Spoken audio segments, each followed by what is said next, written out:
Witchcraft by Joanna Baillie, produced by Marin Shakespeare Company for the 2022 Classical Women Writers Reading Series. This is one of 27 plays written by Joanna Baillie.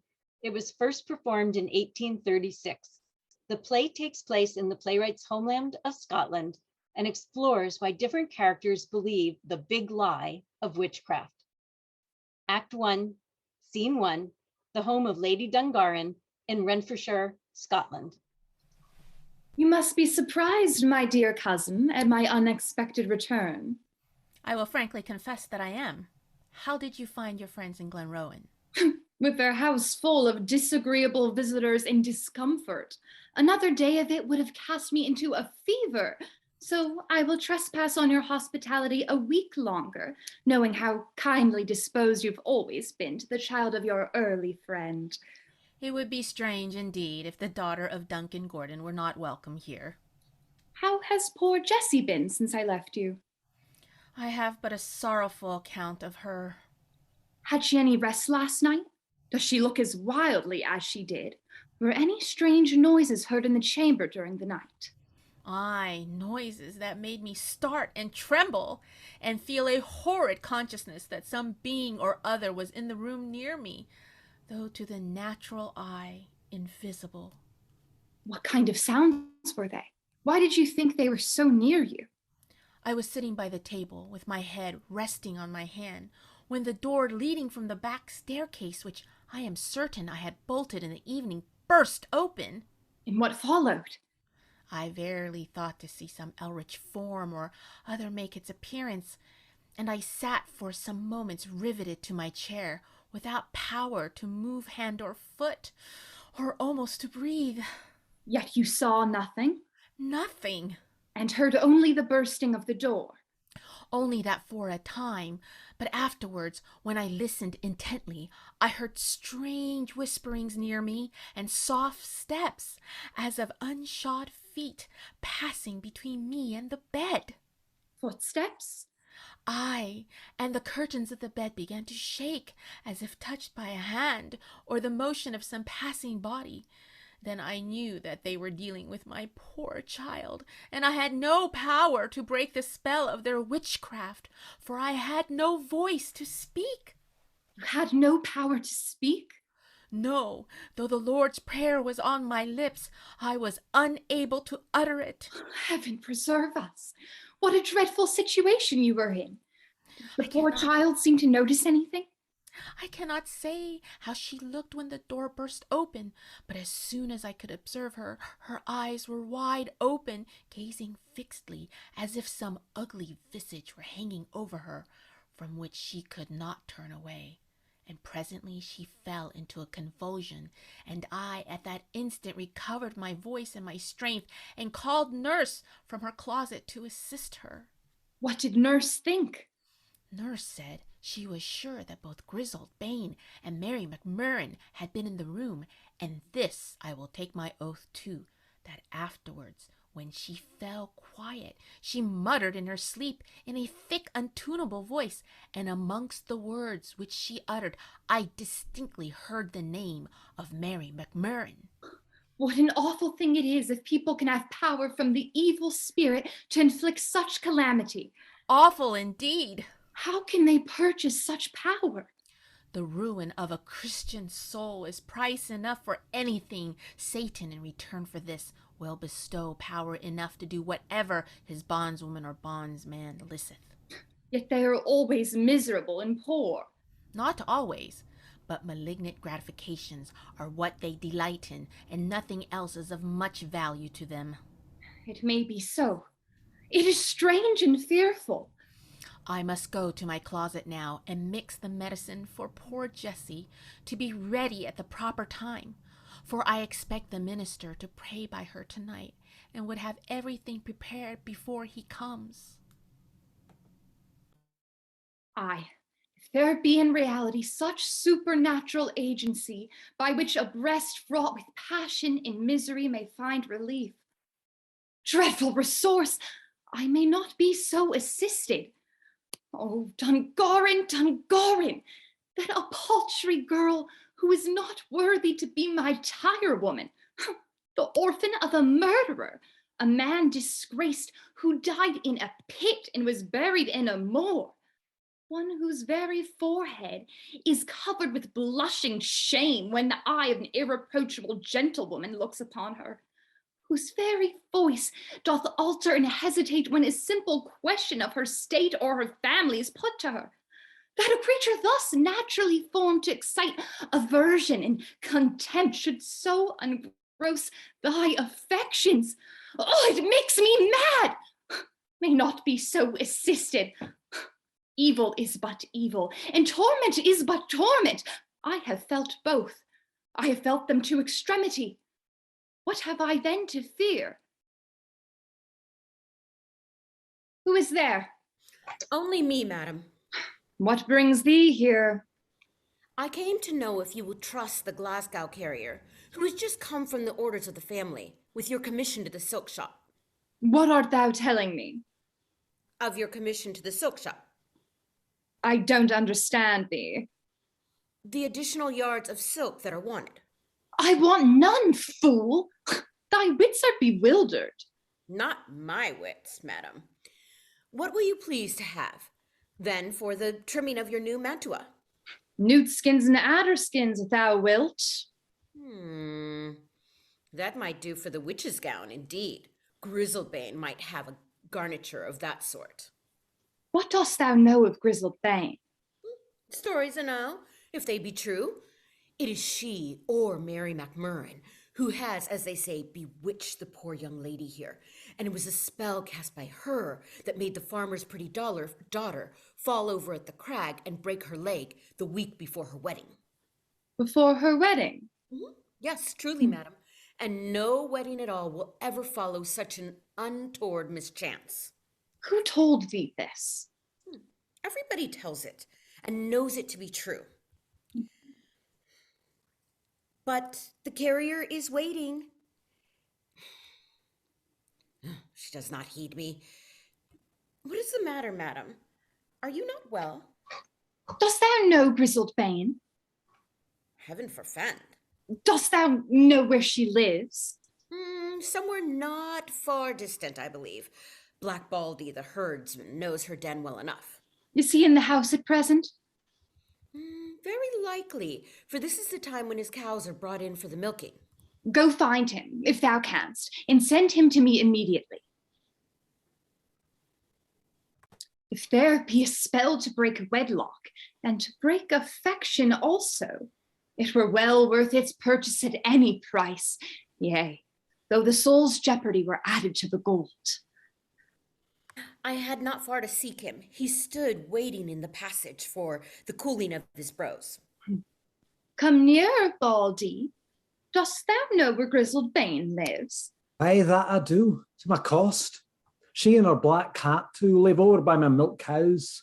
Brindle and Hawkie give but half the milk they should give, and we wot well where the other half gangs to. Never mind that, my good lad.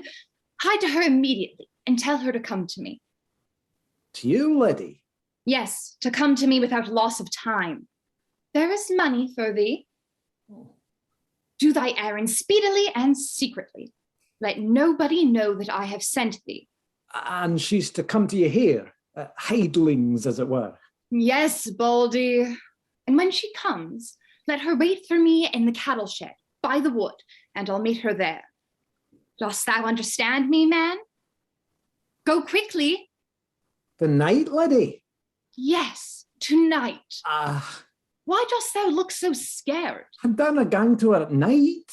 God be with us. And I were to find her at her cantrips. I'd better be bled in a bog or play coop carling over the Craig of Dalwhirrie.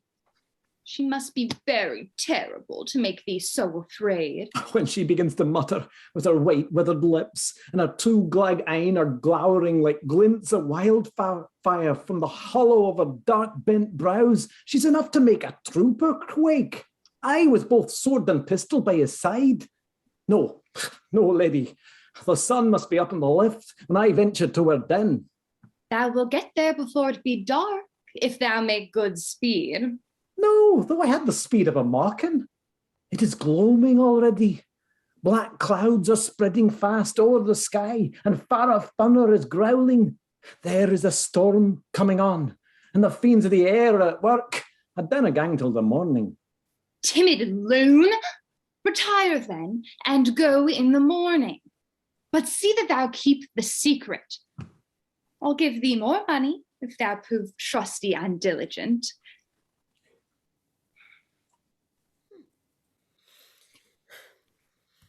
The carrier will set off in a trice, madam. Let him go. And no orders given? Give him what orders thou wilt, and plague me no more. Act 1, Scene 2. Lady Dungaren's son returns home from hunting. I'm right glad to see your honour returned, for the night draws on, and it would have been no joke, I trow, to have been belated on a haunted warlock moor, and thunder growling in the walk-in. The sky indeed looks threatening. And what sport has your honour had today? The birds grow wilder every year now. Think you so, Anderson? Truth do I? There's something uncanny about them too. It's a fearful time we live in.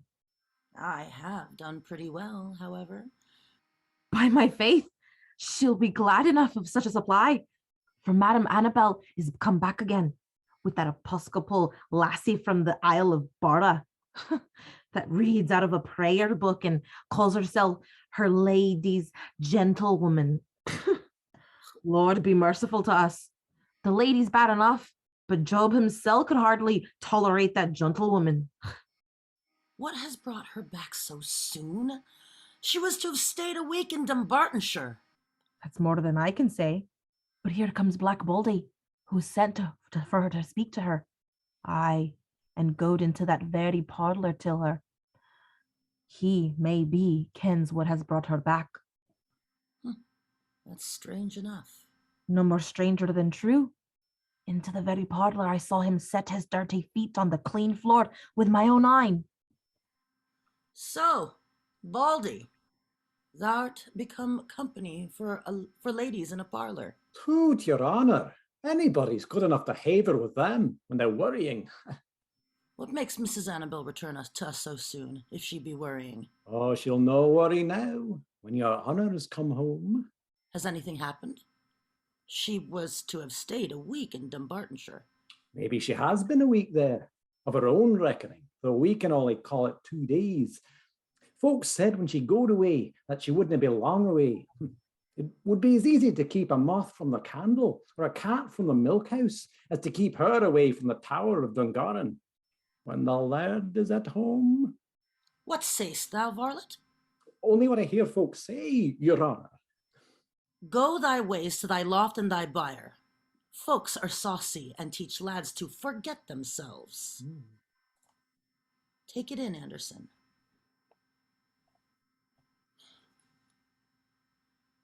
I thought to have crossed the threshold of my own house in peace, to be pestered with the passion of an indelicate vixen.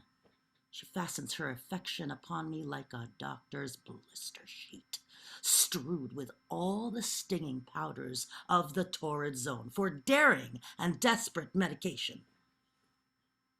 And my gentle Violet, too. Must she be still subjected to her scornful looks and insulting insinuations? A noble spirit like hers, under such painful circumstances, to be exposed to such insolence. It shall not be. I will not suffer it. To affront a lady in my own house, not to be thought of. To leave the country at once and let the sea and its waves roll between us? Aye, this were well, were not all that is dear to me left behind. My mother, my poor afflicted sister, my dear, dear Violet, the noble, distressed Violet Murray. No, I will stay and contend with the termagant as I would with an evil spirit. Had she the soul of a woman within her, though the plainest and meanest of her sex, I would pity and respect her. But as she is, oh, shame upon it! She makes me as bad as herself. I know not what to do. I dare not enter yet.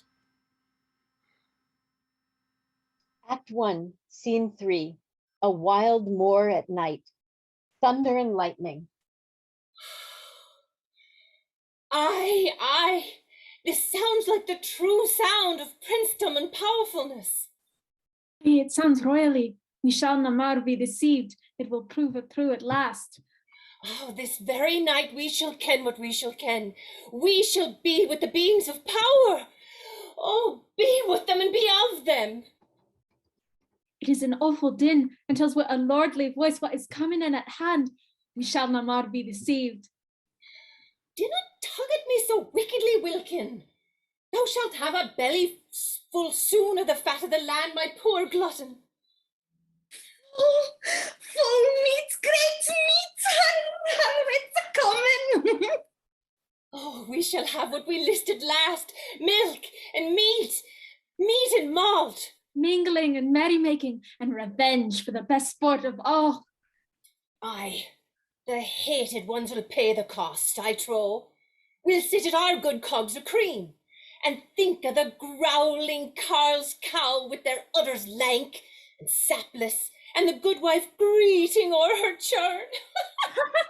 There's good spice in that, woman, to relish far poorer fare. They refused us a handful in our greatest need, but now it'll be well our turn to have flour sacks and baked cakes and kebbucks at command, while their armoury is bare. There's good spice in that, Currier. Hear ye that? The thunder grows louder and louder. And here she comes, oh, with her arms in the air, and her spirit as high as the clouds. Oh, her murky chief and his murky mates will soon come from all quarters of the world, I warrant ye, come trooping to their tryst. Come, mighty master, come on the clouds and come on the wind, come for to loosen and come for to bind. Rise from the raging sea, rise from the mine. There's power in the night storm for thee and for thine. Oh, dost thou really see him? Dost thou see him? Or hear him? Is he near us? Is he on the moor? Hold your peace, wretches. He may start up by your side in an instant and scare the very life from your body if you forget what I told you. I have not forgotten it. Nor I neither. We're to take hands first of all. And thine too, Wilkin. No, glutton. Thou must give me thy hand and go round, as I told thee. Round, pots be round, dishes be round, a full for Wilkin. To the right we wheel, thou heaving earth, free passage give, our dark prince reveal. To the right we wheel, thou heaving earth, free passage give, our dark prince reveal. To the right we wheel, thou heaving earth, free passage give, and our dark prince reveal. To the left we go, ye folding clouds, ye curtain rend, and our great master show. To the left we go, the folding clouds, ye curtain rend, our great master show. Oh, to the left we go, ye folding clouds, ye curtain rend, and our great master show.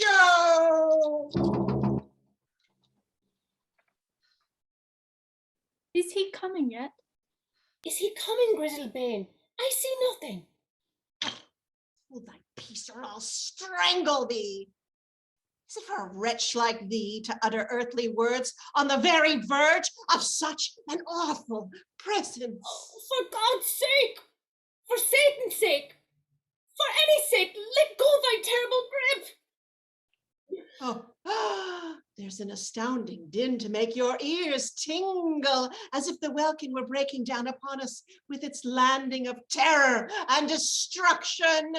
The lightning has done as I bade it. Oh, I see him. I see him now. Where? I see nothing. Nor I neither, Grizzle. Look at the skirt of the cloud. His head, it's bending over like a knight from the keep of a castle. Hold ye quiet apace, quiet as the corpse in its coffin. He will be on the moor in a trice. Troth, I think he will, for I'm trembling so. Oh, I'm trembling too, woman, and so is poor Wilkin. Aye, roar away, glare away, roar to the very outrage of roaring. Brave heralding, I trow, for the Prince of Power of the Air. He will be here anon. Oh, I'm sure he will, for my legs bend under me, so I cannot stand upright. Oh, hold thy tongue, hold thy tongue. Look, he's on the moor. Look yonder where he's moving with strides like the steps of a man, and light by his side. Dost thou see it? Oh, preserve us from scathe. I see like a man with a lantern. Dost thou see it, Elspie? Distinctly, and with what fearful strides he comes on. Oh, it is him. He approaches. Bow your heads instantly to the earth and repeat the Lord's Prayer backwards if you can. Oh, Murray approaches, carrying a lantern. oh, do not pass from us. Stay with us, speak to us, Satan. Our spells are shrewd and sure, and thou knowest we have served and will serve thee. Oh, turn not away. Give us power and we'll worship thee. Art thou not come to our tryst? Miserable women, what brings you here at this hour in this place? With whom have you made a tryst? Well, with thyself, mighty Satan, for we know thee well enough for all the screen of darkness that encircles thee. What is your will with me? Give us power, and we'll worship thee. What power do you covet? Power over goods and chattels, or power over bodies and spirits?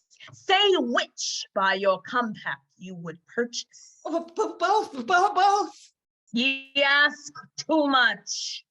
Take your choice of the one or the other. What sayest thou, Elspie? I'll consider first. Goods and chattel for my compact. Oh, sorted caitiff. Bodies and spirits for mine. I will see to that at convenient season. Oh, Now, now. Let us have it now, mighty master, and we'll swear to the compact on this spot. Have ye considered it? Ye shall have your will on earth for a term, and then ye must serve me. Serve my will in the pit of fire and brimstone forever. Be it so, and make this very night the beginning of our power. Ye are rare mates indeed, to be so eagerly set upon evil. Are we not, master? Swear us forthwith, and remove that dull darkness from thy presence. Call round thy liege of imps, and begin. Hi, they are all coming. Where? Where, Griseld? A score of grinning faces to the right and to the left. Dost thou see, blind mole that thou art? But where is he who was wont to attend thee, great chieftain? Thou hast never a liege man like him. Whom dost thou mean, haggard dame? He with the wreath around his throat, the fellest and bravest of them all. He shall be with me when I meet you again. Oh, do not leave us now. Princely master, do not deceive us again. Bind us. Give us power ere we part. Go to the further side of the wood, and I'll follow you. I may not bind you here, for I hear the sound of horses approaching. Begone! Mortal man must not disturb our rights. The minister Rutherford rides by on his horse as the women and Wilkin go to the further side of the wood. And so, there be verily such wretched creatures in the world who are, or desire to be, in league with the wicked one. It is a fearful and mortifying glimpse of human nature. I hope they have not scared my poor child upon her way, or rather, that this awful storm has prevented her from coming abroad.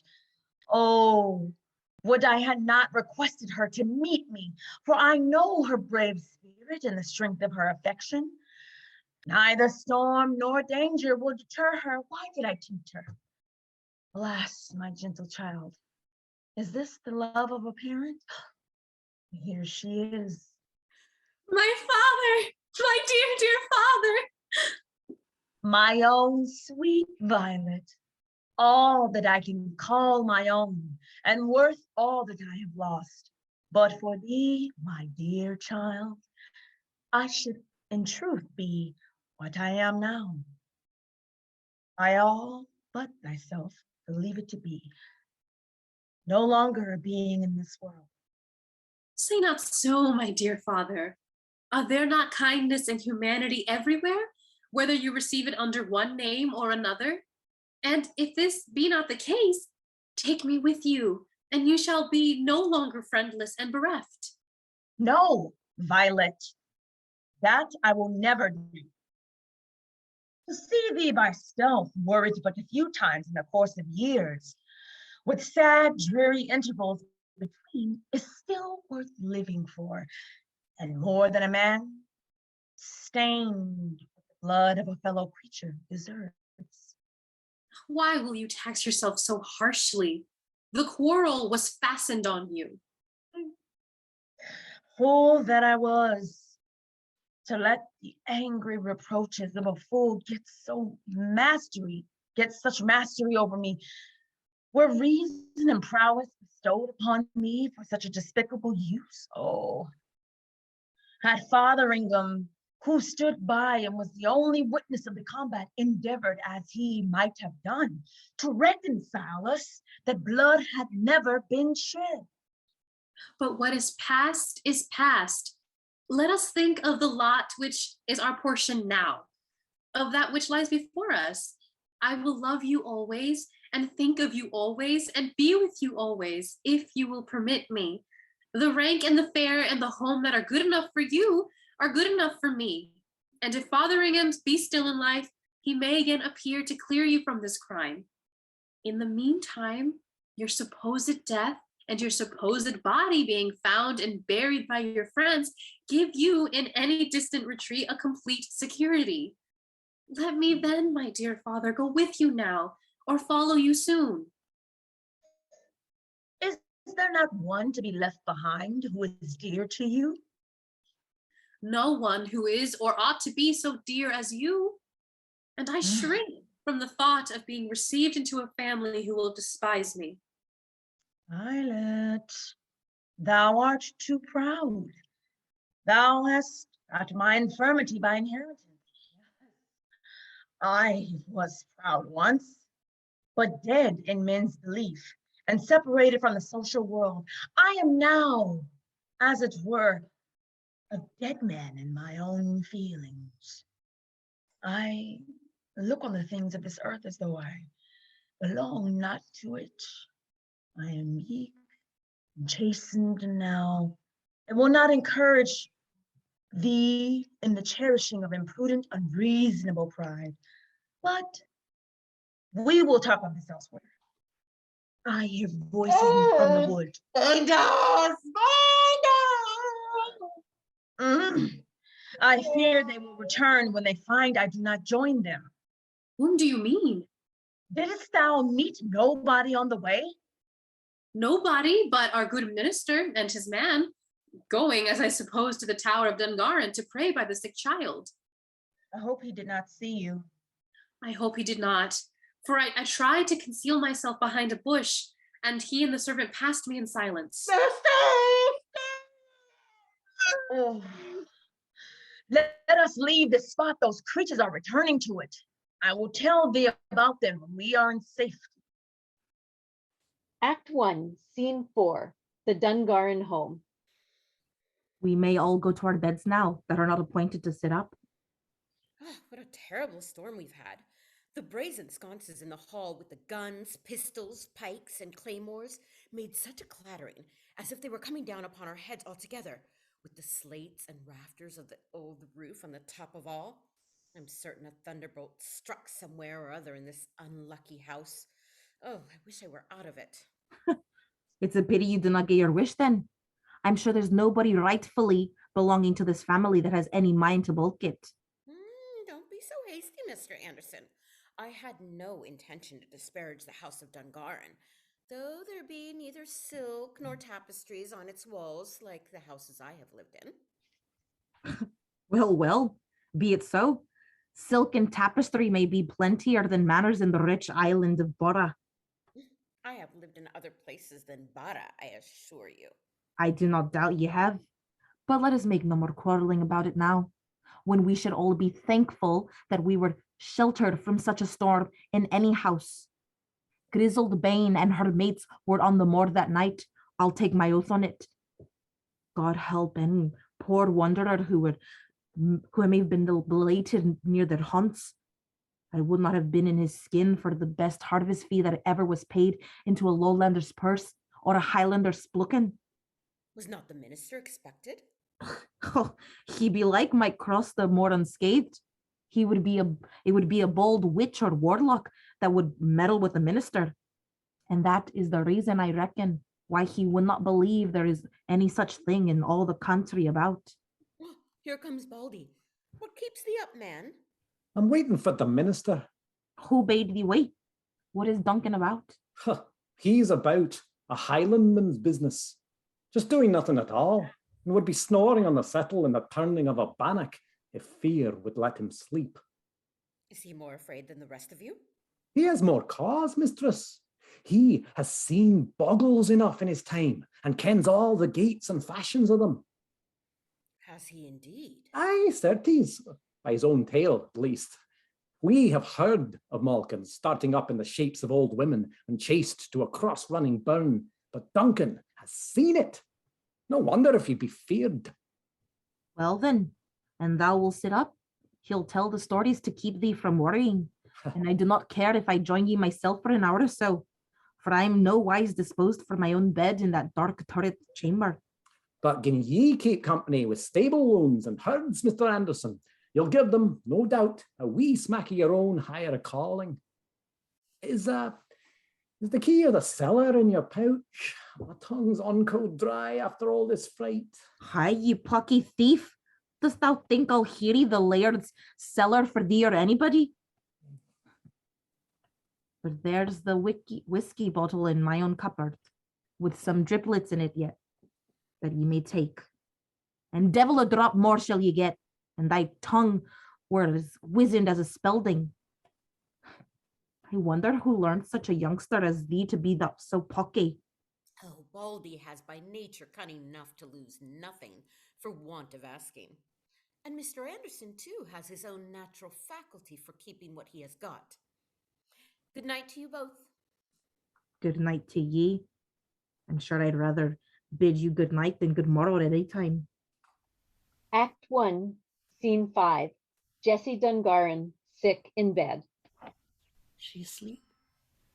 Yes, she has been asleep for some minutes. Let me watch by her then, and go you to rest. I dare not. Her fits may return. The medicine you've given her will, I trust, prevent it. So do go to rest, my dear mother. No, dear Robert. Her disease is one over which no natural medicine has any power. As sure as there are witches and warlocks on earth, and we know there are, they have been dealing with her this night. Be not too sure of this. The noise of the storm and the flashes of lightning might alarm her and bring on convulsions. Ah, foolish youth! Thou art proud of thy heathenish learning thou hast gleaned up at college, and will not believe what is written in Scripture. Nay, mother, say only that I do not believe such explanations of Scripture as have given countenance to superstitious alarm.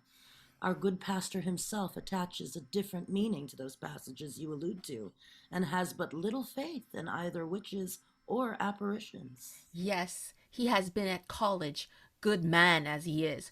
Who else would doubt of it? But Violet Murray has not been at college, and she has as little faith in them as Mr. Rutherford.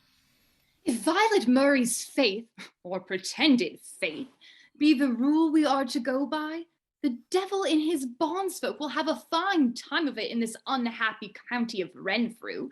She will take especial care to speak no words for the detection of mischief which she profits by. Profits by? What means this foul insinuation? Be not so violent, either of you.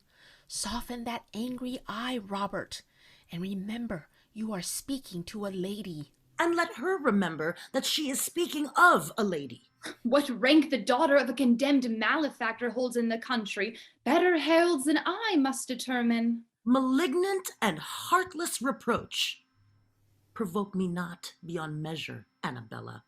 For this good woman's sake, for thine own sake, for the sake of female dignity and decorum, provoke me no more with words so harsh, so unjust, so unseemly. Not so unseemly, Dungaren, as degrading the heir of an honorable house with an attachment so... But I will say no more. You have said too much already. Hush, hush, for heaven's sake, be peaceable. You have wakened the child from her sleep. Look how she gazes about. Nurse, nurse, ho! Are they tormenting her again? They have time now when they're storming their revelries past to cast their cantrips here, I trow. Oh, you ugly witch! Show your Elric face from behind the hangings there, or I'll score you about the breath with a jockdollig. Dost thou see anything? I thought I just saw a waft of her haggard visage in the dark shadow of the bed and the hangings yonder. But see or no see, she is in this room, as sure as I am a Christian soul. What else should make the bairn stare so, in the wriggle with her body so miserably? But are you not a bold woman, nurse, to threaten a witch so bloodily? I'm bold enough to take vengeance at my own hand upon anybody that torments my bairn, though it were Satan himself. Howsoever, I carry about a leaf of the Bible sewed to my pouch now, for things have come to such a fearful pitch that crooked pens and rowan tree do next to no good at all. Bless his soul. I wish the minister were come. And you have your wish, nurse, for here he is. My good sir, you are welcome, but my heart reproaches me for having brought you from home in such a dreadful night. What is the matter with you? He cannot speak. Sit down in this chair, my good sir. He is going to faint. Has the lightning touched you, dear sir? Not the lightning. Has aught happened to you on the moor? Have you seen anything? He has seen something. Have you seen anything, my good sir? Not by God's grace that had any power to hurt me. But you have seen something which has overcome your mind to an extraordinary degree. Were another man in your case, I should say that superstitious fears had o'ermastered him and played tricks with his imagination. What is natural or unnatural, real or imaginary? Who shall determine? But I have seen that which, if I had saw it not, the unassisted eyesight can give testimony to nothing. What was it? What was it? You saw, then, what has moved you so much, distinctly and vividly? Yea, his figure and the features of his face, as distinctly in the bright glare of the lightning as your own now appear at this moment. A man whom you knew and expected not to find at such an hour in such a place? But what of this? Might not such a thing naturally happen? No, Robert Kennedy, he whose form and face I distinctly saw, he has been an indweller of the grave these 2 years. Indeed. Are you sure of it? I put his body into the coffin with mine own hands and helped to carry it to the grave. Yet there it stood before me in the bright blasting of the storm and seemed to look upon me too, with a look of recognition most strange and horrible. Whose ghost was it? Who was the dead man you saw? I reckoned, madam, but upon one listener. Nay, be not angry with her, who can well refrain from listening to such a tale, and be not angry with me neither, when I ask you one question, which it so much concerns me to know. Saw you aught besides this apparition? Any witches or creatures of evil? I will answer that question, lady, at another time and in greater privacy. He has seen them. It is evident he has. But some of his friends might be amongst them. There may be good cause for secrecy and caution. Why do you press so unsparingly upon a man whose spirits have, from some cause or other, received such shock? I forgive her, Dungaren. Say no more about it. It is God's goodness to me that I am here unhurt, again to do the duty of a Christian pastor to my dear and friendly flock now convened. Let me pray by the bed of the poor suffering child, for her, for myself, and for all here present. Let us put her in a different position before he begin. She must be tired of that. For see, she moves again, uneasily. Most extraordinary and appalling apparition you've seen. What do you think of it? What can I think of it, but that the dead are sometimes permitted to revisit the earth, and that I verily have seen it. I would more readily believe this than give credit to the senseless power and malevolence of witchcraft, which you have always held in derision. It is presumption to hold anything in derision. Say you so, in this altered tone of voice? Have you met with anything tonight to change your opinions on this subject? Have you seen any of the old women so strangely spoken of on the moor? Would that I had only seen such. The voice in which you speak, the expression with which you look upon me makes me tremble. Am I concerned with aught that you have seen? You are, my dear Robert, and must think no more of Violet Murray. Yes, it has stricken you to the heart. Think upon it as you ought. I expect no answer. But I will try. I must answer you, for I can't believe nothing that accuses her. Were a daughter of my own concerned, I could not be more distressed. It makes me distracted to hear you say so. Go to thine own room and endeavor to compose thy mind, and I will pray for thee here. Pray for thyself too in private. Pray earnestly, for there is, I fear, a dreadful warfare of passion abiding thee. Act 2, Scene 1. Mary McMurrin's cottage. Her son Wilkin is looking for food. No, tin yet. Milk none, porridge none. Tomb here, tomb there. Well worth it to say they would be full, and they're not full. Well worth them all. Ah! Hands off, I tell thee. Hast brought anything? Give it! Stand off, I say. None of your witch nips for me.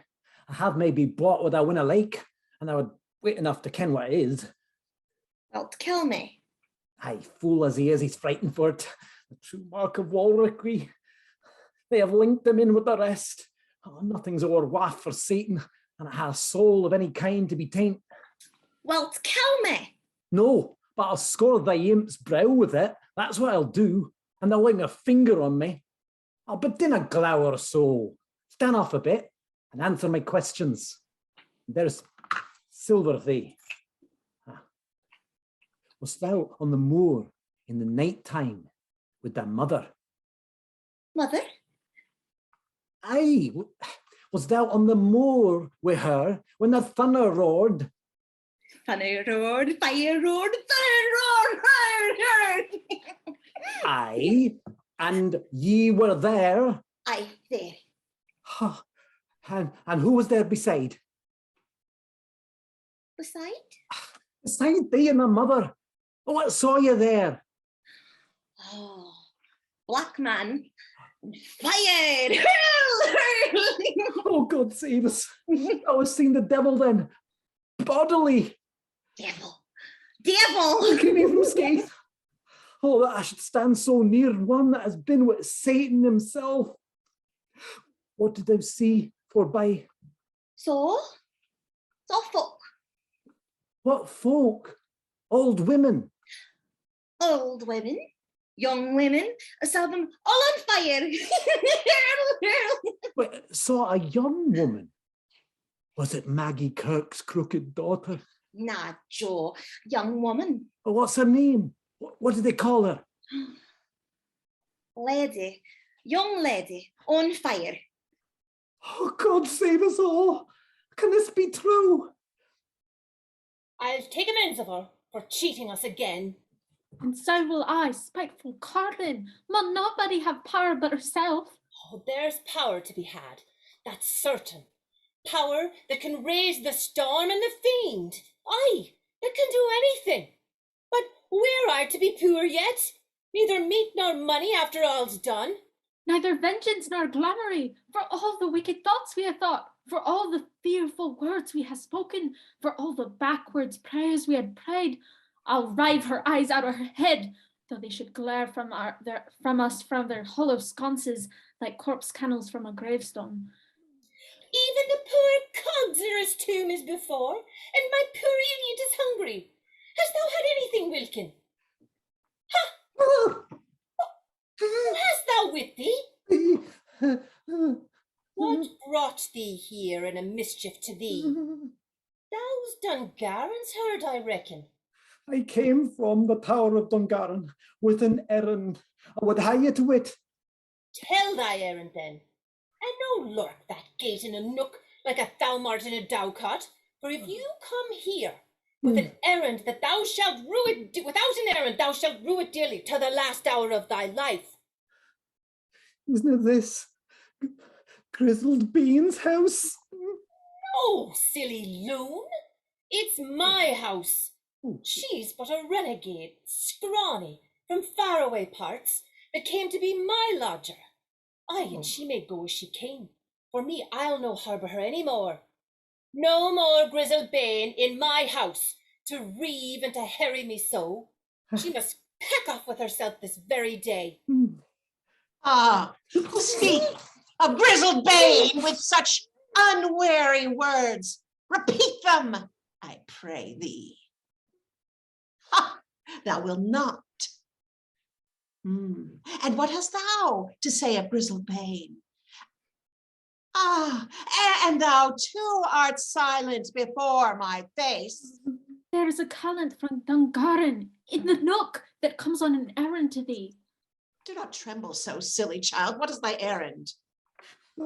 She bade me, she bade me say, you must come to her. To whom?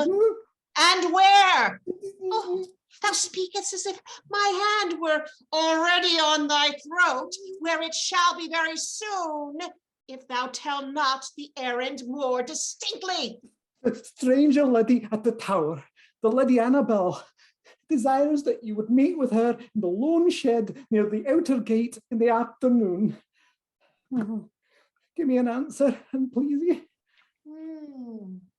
Where there be ladies, and where there be lords, mischief is making with glances and words. Work is preparing for pistols and swords.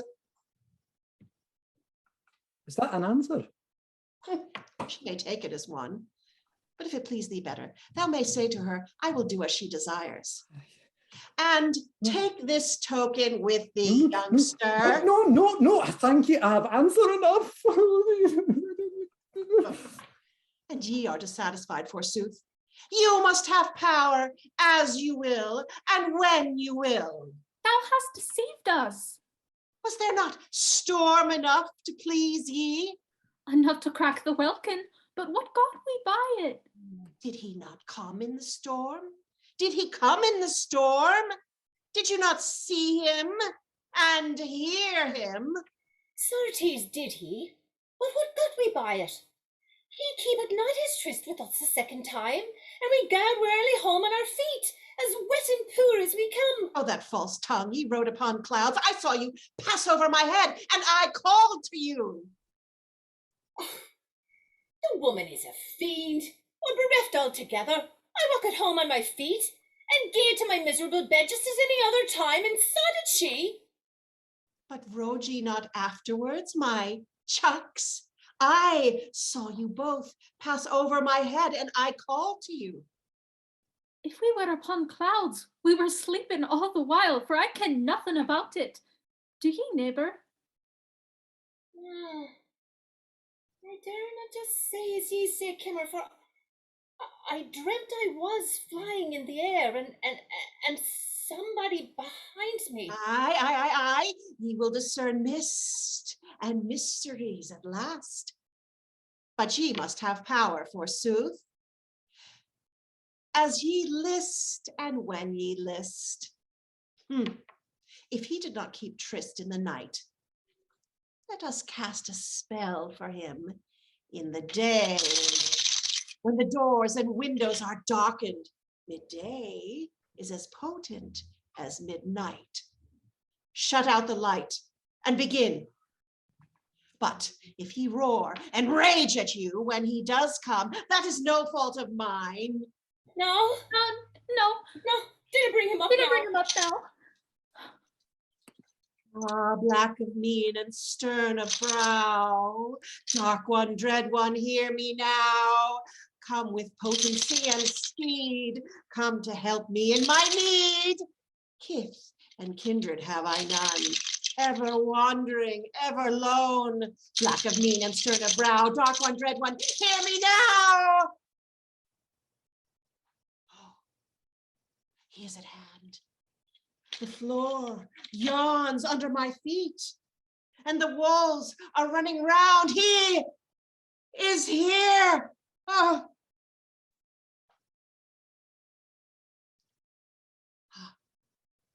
Is it thou? Oh, it's thou. Art thou risen in thy master's stead? It becomes thee to answer my call. It is no weak tie that has bound us together. I loved thee in sin and in blood. When the noose of death wrung thee, I loved thee, and now thou art a dear one and a terrible with the prince of power of the air. Grant what I ask, grant it quickly. Give me thy power, I have earned it. Oh, but this is a mean and narrow den, a cave. Cave of the Lynn is near, where water is soughing and fern is waving. The batwings clutch o'erhead, and the lithe snake is stirring below. To the cave, we'll hold our council there. Act 2, Scene 2, a flower garden outside the cottage of Violet Murray. The lily and the rose and the gillyflower, things the most beautiful in nature, planted and cherished by a hand as fair and as delicate as themselves. Innocence and purity should live here. I, and do live here. Shall the ambiguous whisper of a frightened night-scared man be his understanding and learning that they may shake my confidence in this? It was foolish to come on such an errand. Yet, being here, I had better have some parley with her. I may learn incidentally from her own lips what will explain the whole seeming mystery.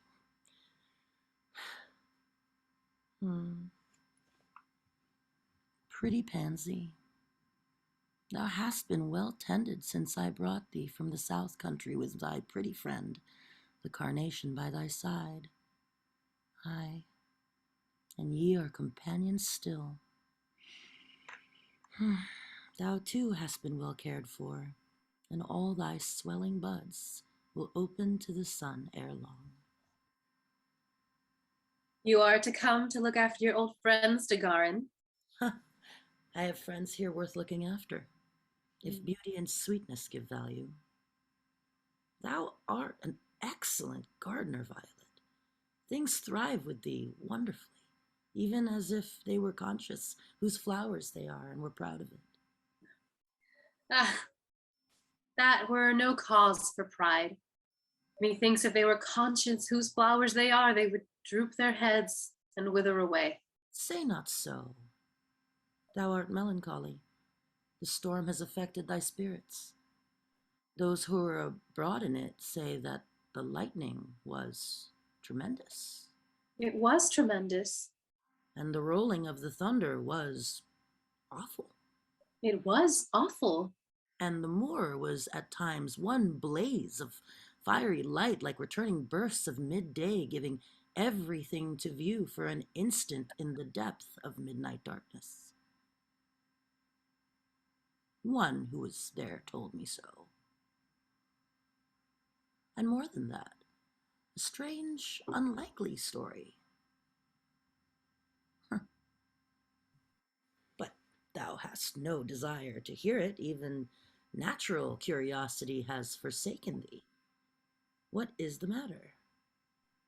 Nothing is the matter. Tell me whatever you please, and I will listen to it. Were witches on the moor? Yes, witches were there, but that is not my story. There was a form seen on the moor, most unlike anything that could be evil. Thou art pale and disturbed. Hast thou a guess of my meaning? The moor is wide, and benighted wanderers might be upon it of different forms and degrees.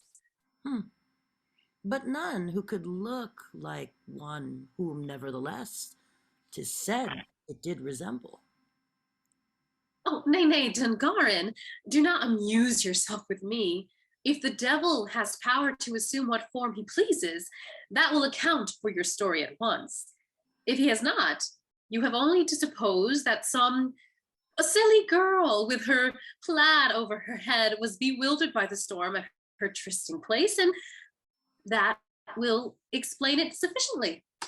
These are light words, methinks, to follow upon melancholy gravity so suddenly. If my words displease you, Dungaren, there is more cause for sorrow than surprise, and the sooner I cease to offend, the better. Violet Murray of Torwood. Robert Kennedy of Dungaren. What am I to think? Thoughts are free. Take your range. Thinking is better than speaking for both of us, and so, if you please, we shall wish each other good morning. We must not part, my Violet. Had any woman by thyself used me thus, but what of that? I love thee and must bear with thee. No, Robert Kennedy, thou lovest me not. There is suspicion harbored in thy mind, which love would have spurned away. They not harbored, oh no, spurned and rejected, yet, like a trodden adder, turning and rearing again. I ask know nothing that thou seekest to conceal. Say only that thou wert in thy own home during the night, as I'm sure thou wert, and I will be satisfied, though all the diabolical witnesses of Renfrewshire were set in array against thee. Must I be forced to bear witness in my own behalf? There is one who should bear witness for me, and lacking that evidence, I scorn every other. And where is that witness to be found? In the heart of Dungaren. Thou wringst it to the quick. I am proud and impetuous, but have I deserved this haughty reserve? Dost thou part with me in anger? I am angry, and must leave thee, but perhaps I am wrong in being so. Indeed, thou art wrong. But thou charitable then, and forgive me. But for the present, let us part. Her behavior is strange and perplexing. Was her anger assumed or sincere? Was she or was she not on that accursed moor, some silly girl bewildered by the storm at her trysting place?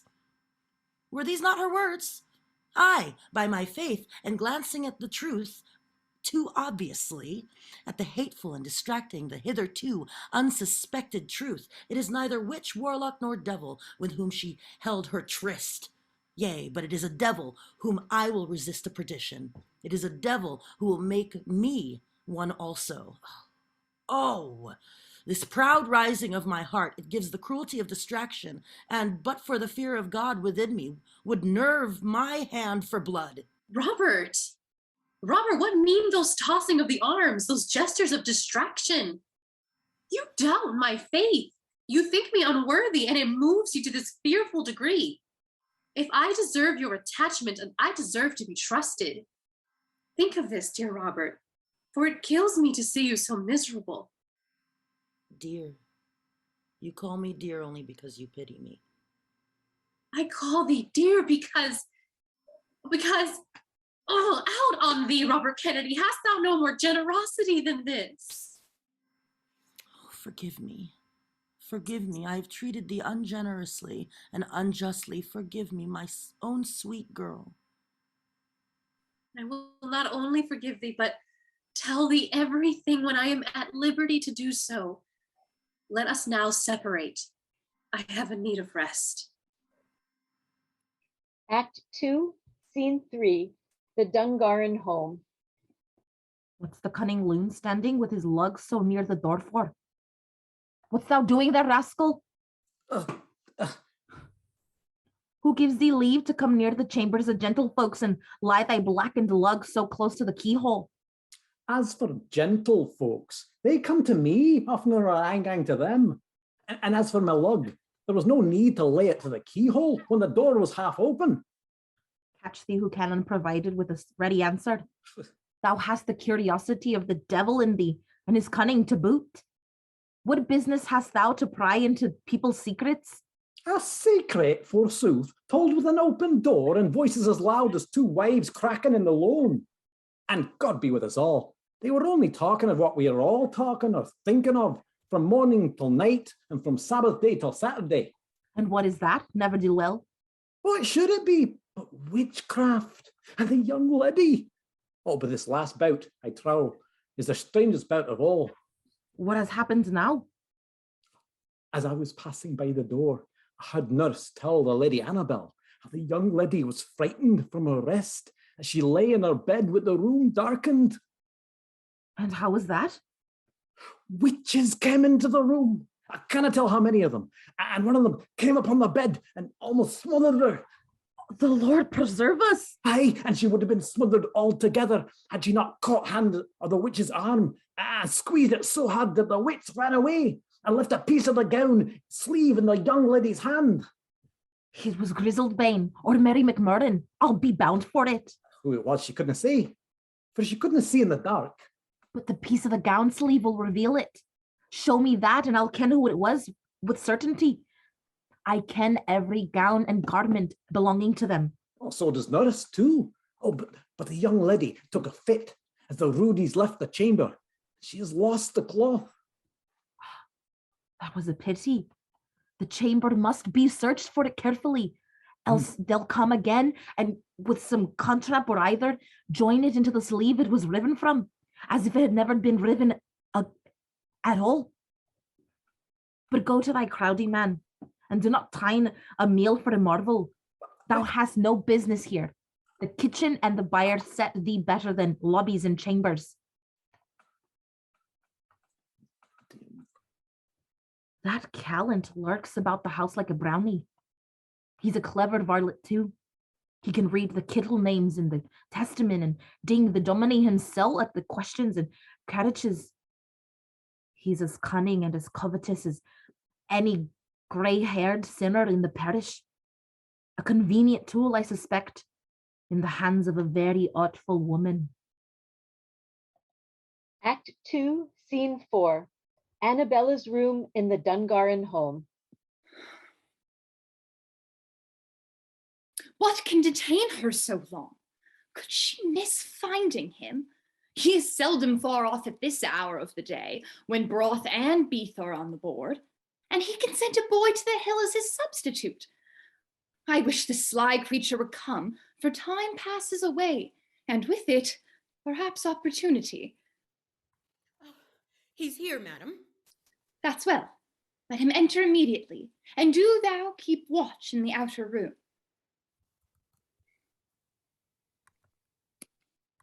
I want thee to do an errand for me again, Baldy. Do not look so grave and so cowed, man. Thou shalt be well paid for it. Ah, well, I'm ready enough to do any errand. Can there be no witchery concerned with it? And what the worse wilt thou be if there should? Didst thou not go to Grizzled Bane this morning and return safe and sound as before, both soul and body, with a good crown in thy pocket to boot? Certes, my body came back safe enough, but for my poor soul, Lord have mercy on it. For when I go to my cows on the hill again, I tried to croon over to myself the 116th Psalm and Second Commandment, and I could hardly remember a word of them. Oh, she's an awful witch, and she scares the very wit from one's noddle. Never fear, Baldy. He's left thee enough of that behind to take care of thine own interest. Thou hadst wit enough, at least, to do thy business with her, for she came to me in good time to the spot which I appointed. Ha! If she kens the place, she may meet you there again, without my ganging after her. The Lord preserve us. I wouldn't enter that house again for 2 crowns. Be not afraid, man. It is not to that house I would send thee. And thou shalt have 2 crowns for thy errand, though it be both an easy and a short one. As for that, madam, and it were both long and hard, I wouldn't mind it. So as it be an errand a Christian body may do. A Christian body may go and speak a few words privately to Mrs. Violet Murray's pretty maid, I should think. Well, there's no great harm in that, to be sure. And a Christian body may slip a crown quietly into her hand and... Aye, one of the 2 you spoke of. No, indeed, Baldy, a 3rd crown, which I will give thee to take from thine own pocket and put into her pretty hand. Perhaps it may prove the forerunner of some other token between you. She's a good tight girl, but few years older than thyself. She may take a fancy to thee. Ah, Madam Annabel, somebody has been telling you that I have a fancy for her, for they never devour with their havers. But what is she to do for the crown? For I reckon she must want it some way or another. In a very easy way. Tell her to send me her mistress's striped lutestring gown, for I want to look at the pattern of it, and I will restore to her immediately. Is that all? Only thou must make her promise to conceal from her mistress and from everybody that I borrowed the gown. Be sure to do that, Baldy. Well, that's very curious now. Where would be the harm of telling that you just looked at it? Thou art so curious, boy. There's no concealing anything from thee. Art thou silly enough to believe that I only want to look at it? No, I guess there was somewhat behind it.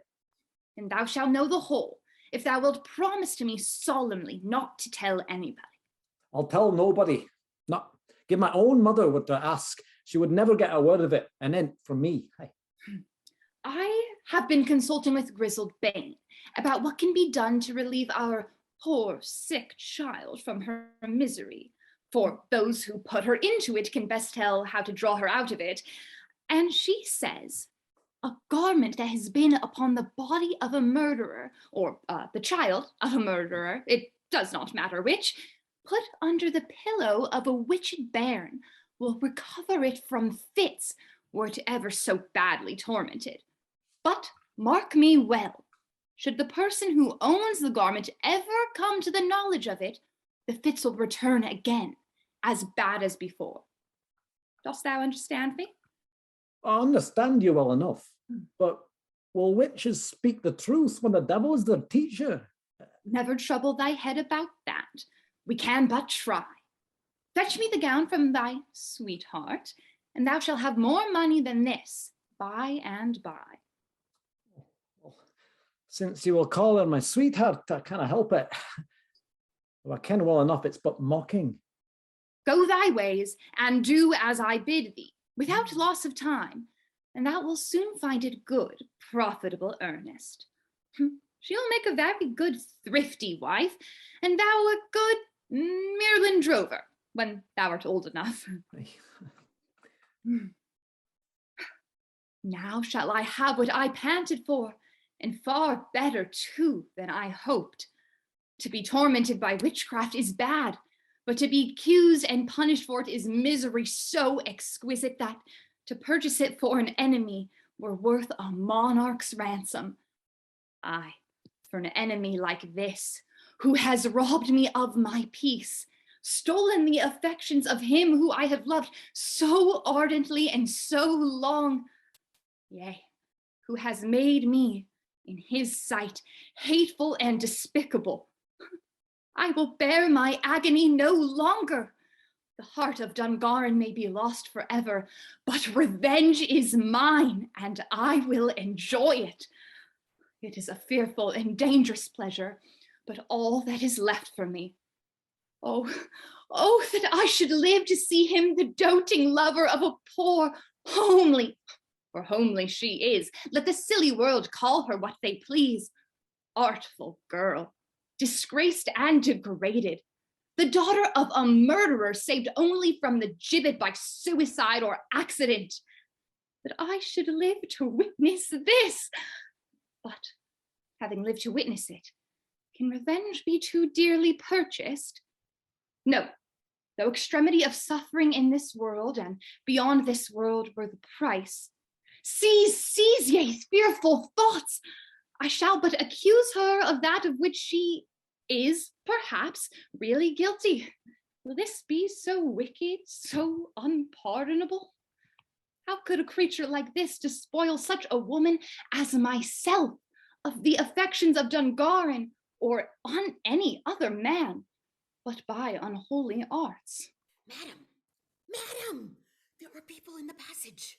And what care I for that? You were speaking so loud, I thought that there was somebody with you. Whom dost thou look for? Could anyone be here without passing through the outer room? I crave your pardon, madam.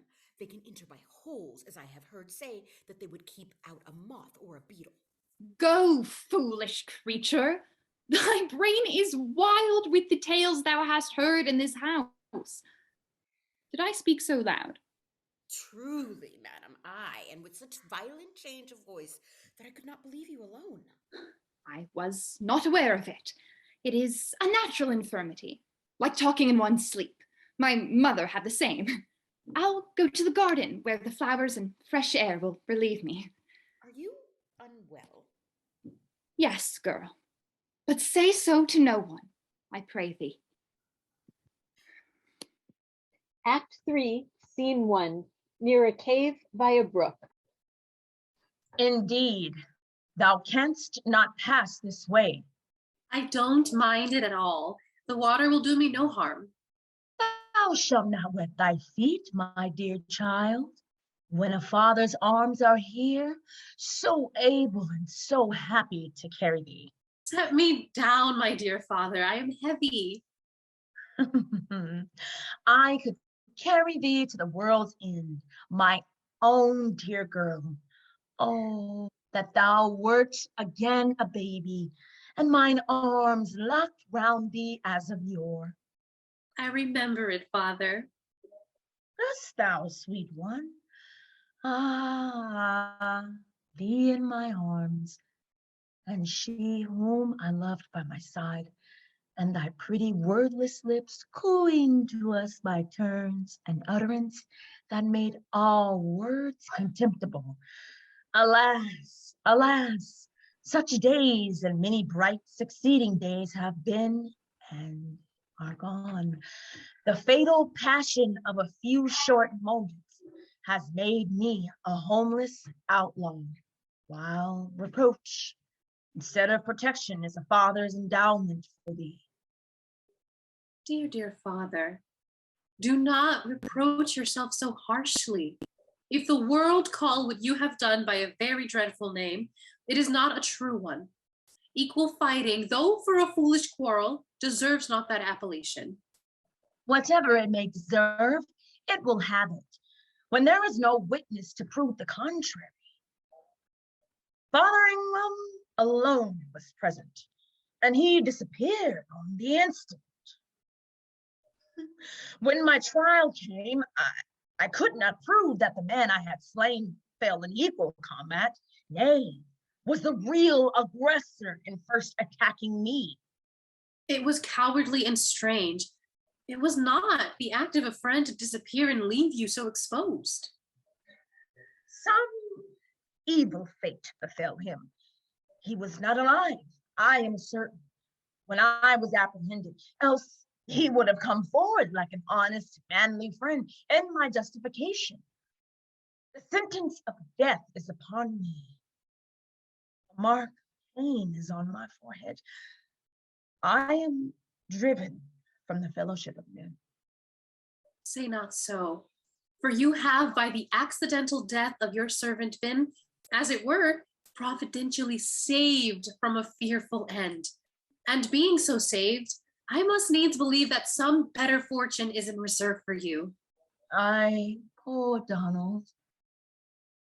I believe he would willingly have died for my sake, and Providence did so dispose of him.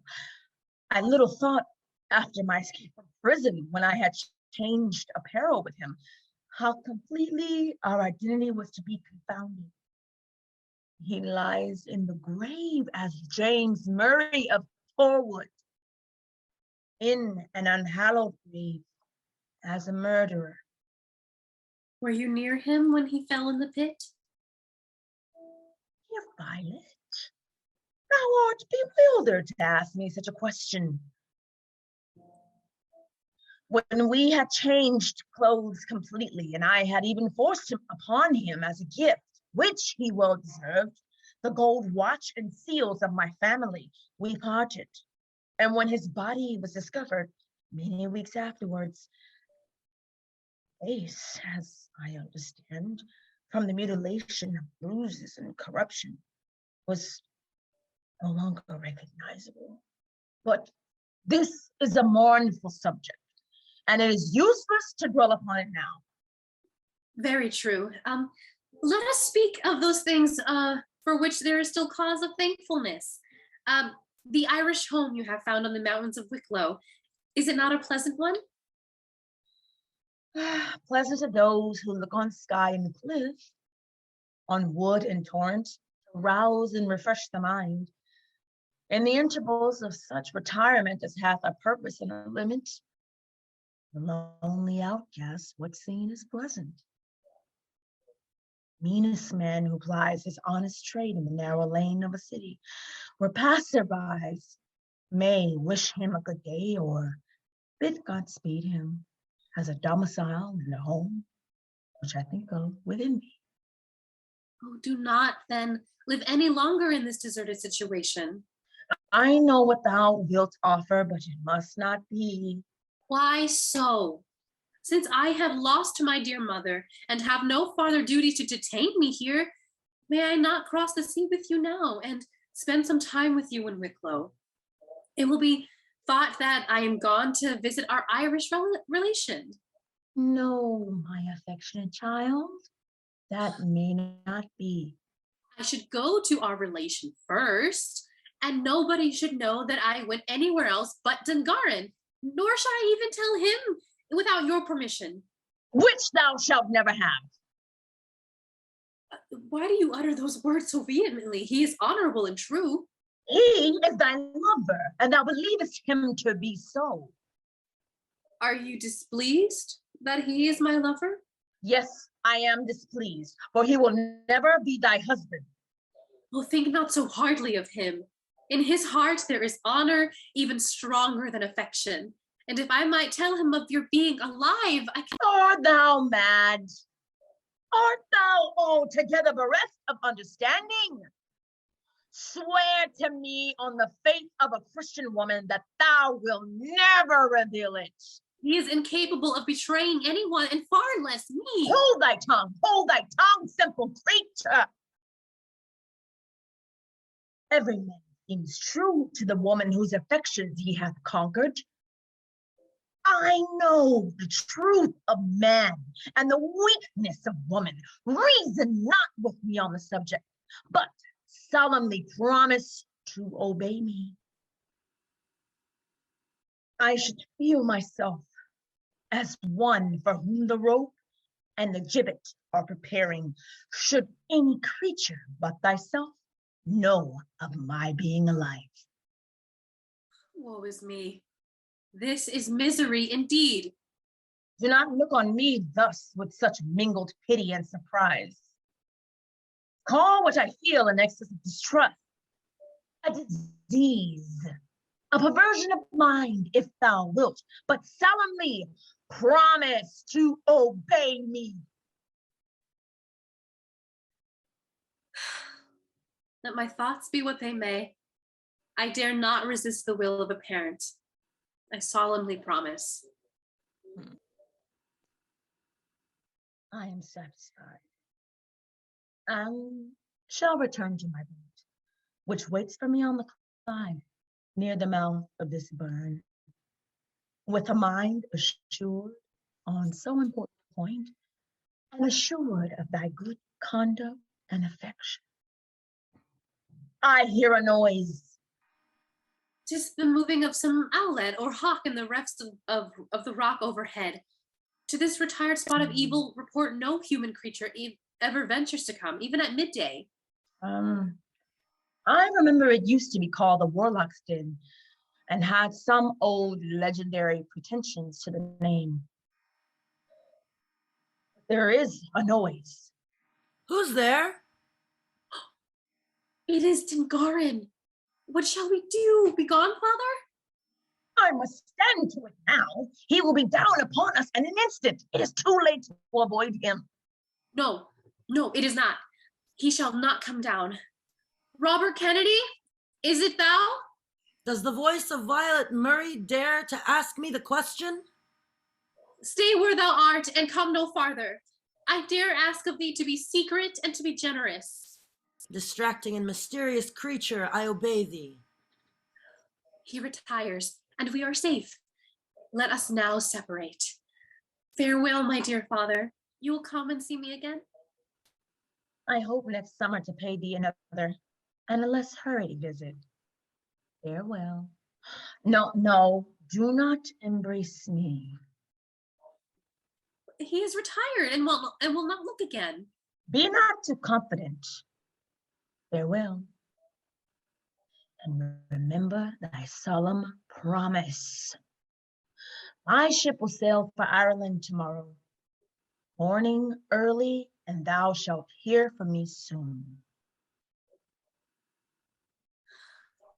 If they should meet without, and they may do so, but that must not be.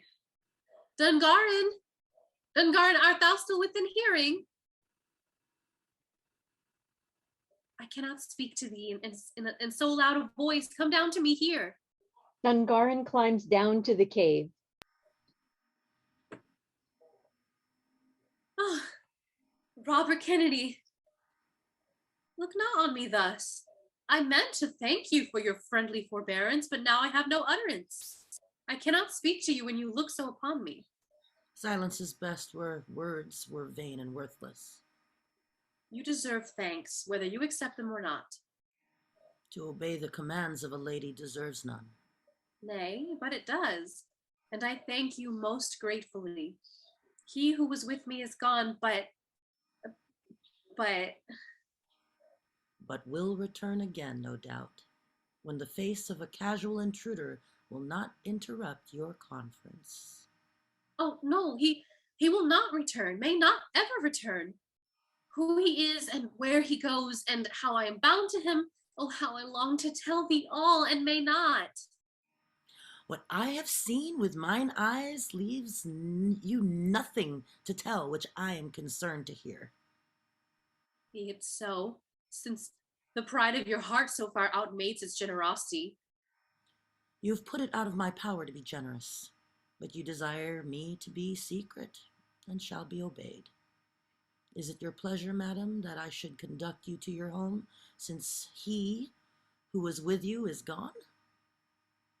that I accept of a service so offered shows too well how miserably I am circumstanced. But I do accept it. Let me leave this place. Not by the burn, the water is too deep. I came by it. There is no other way. Came by it. And dry shod too. He who was with thee must have carried thee in his arms. Yes, he did, but now I will walk through the stream. Wet feet will do me no injury. There is another passage through a cleft rock on this side, concealed by the foxglove and fern. Lead on then, and I'll follow. Act 3, Scene 2, the Dungaren home. Nurse, I say, is the woman deaf? What are ye roaring after me for? Can a body get no peace or comfort on any time of the day or night? Neither of them, by my troth, bring muckle rest to me. That may be, but your tankard comforts that belong, as it would seem, to bathe day and night, must be stinted at present, for the sheriff and all his rascally officers from Paisley are at the gate, and writers beside, Lord preserve us, with inkhorns at their buttons and papered in their hands. Go tell the lady quickly and set your tankards down. For the sheriff officers to lay their lugs in. No. Smaller brews may serve them. I'll make sure of some of it. I wonder where the Lord is. It's an unchancy time for him to be out of the gate. Donald! Where's the Lord? He should be here to receive the sheriff. He's no in the house. Go and find him in the fields then. He's no in the fields neither. Where is he then? Be a clever fellow, I reckon, that finds him on the hither side of Dumbarton. How dost thou ken that so well? What should take him to Dumbarton? His own ill humour, I believe, for he returned from the fishing with his knit brows as grumly as a thundercloud on the peak of Bunlowman, and desired me to saddle his mare. And he took the road to the ferry without speaking another word. The last sight I got of the mare and him was from the Black Crag Head, where they were both in the boat together, halfway over the Clyde. That's unlucky. I must go to the gate and receive the sheriff myself as credibly as I can. You may save yourself that trouble, I trow, for he has made his way into the house already. We would see the Lord Dungaren. He's from home, and please, your honor. From home? Are you sure of this? We come on no unfriendly errand. I make no doubt of that, your honor, but he is from home and far afield too. That's unfortunate, for I'm here officially to examine the members of this household. His mother, I presume, is home? Yes, your honor.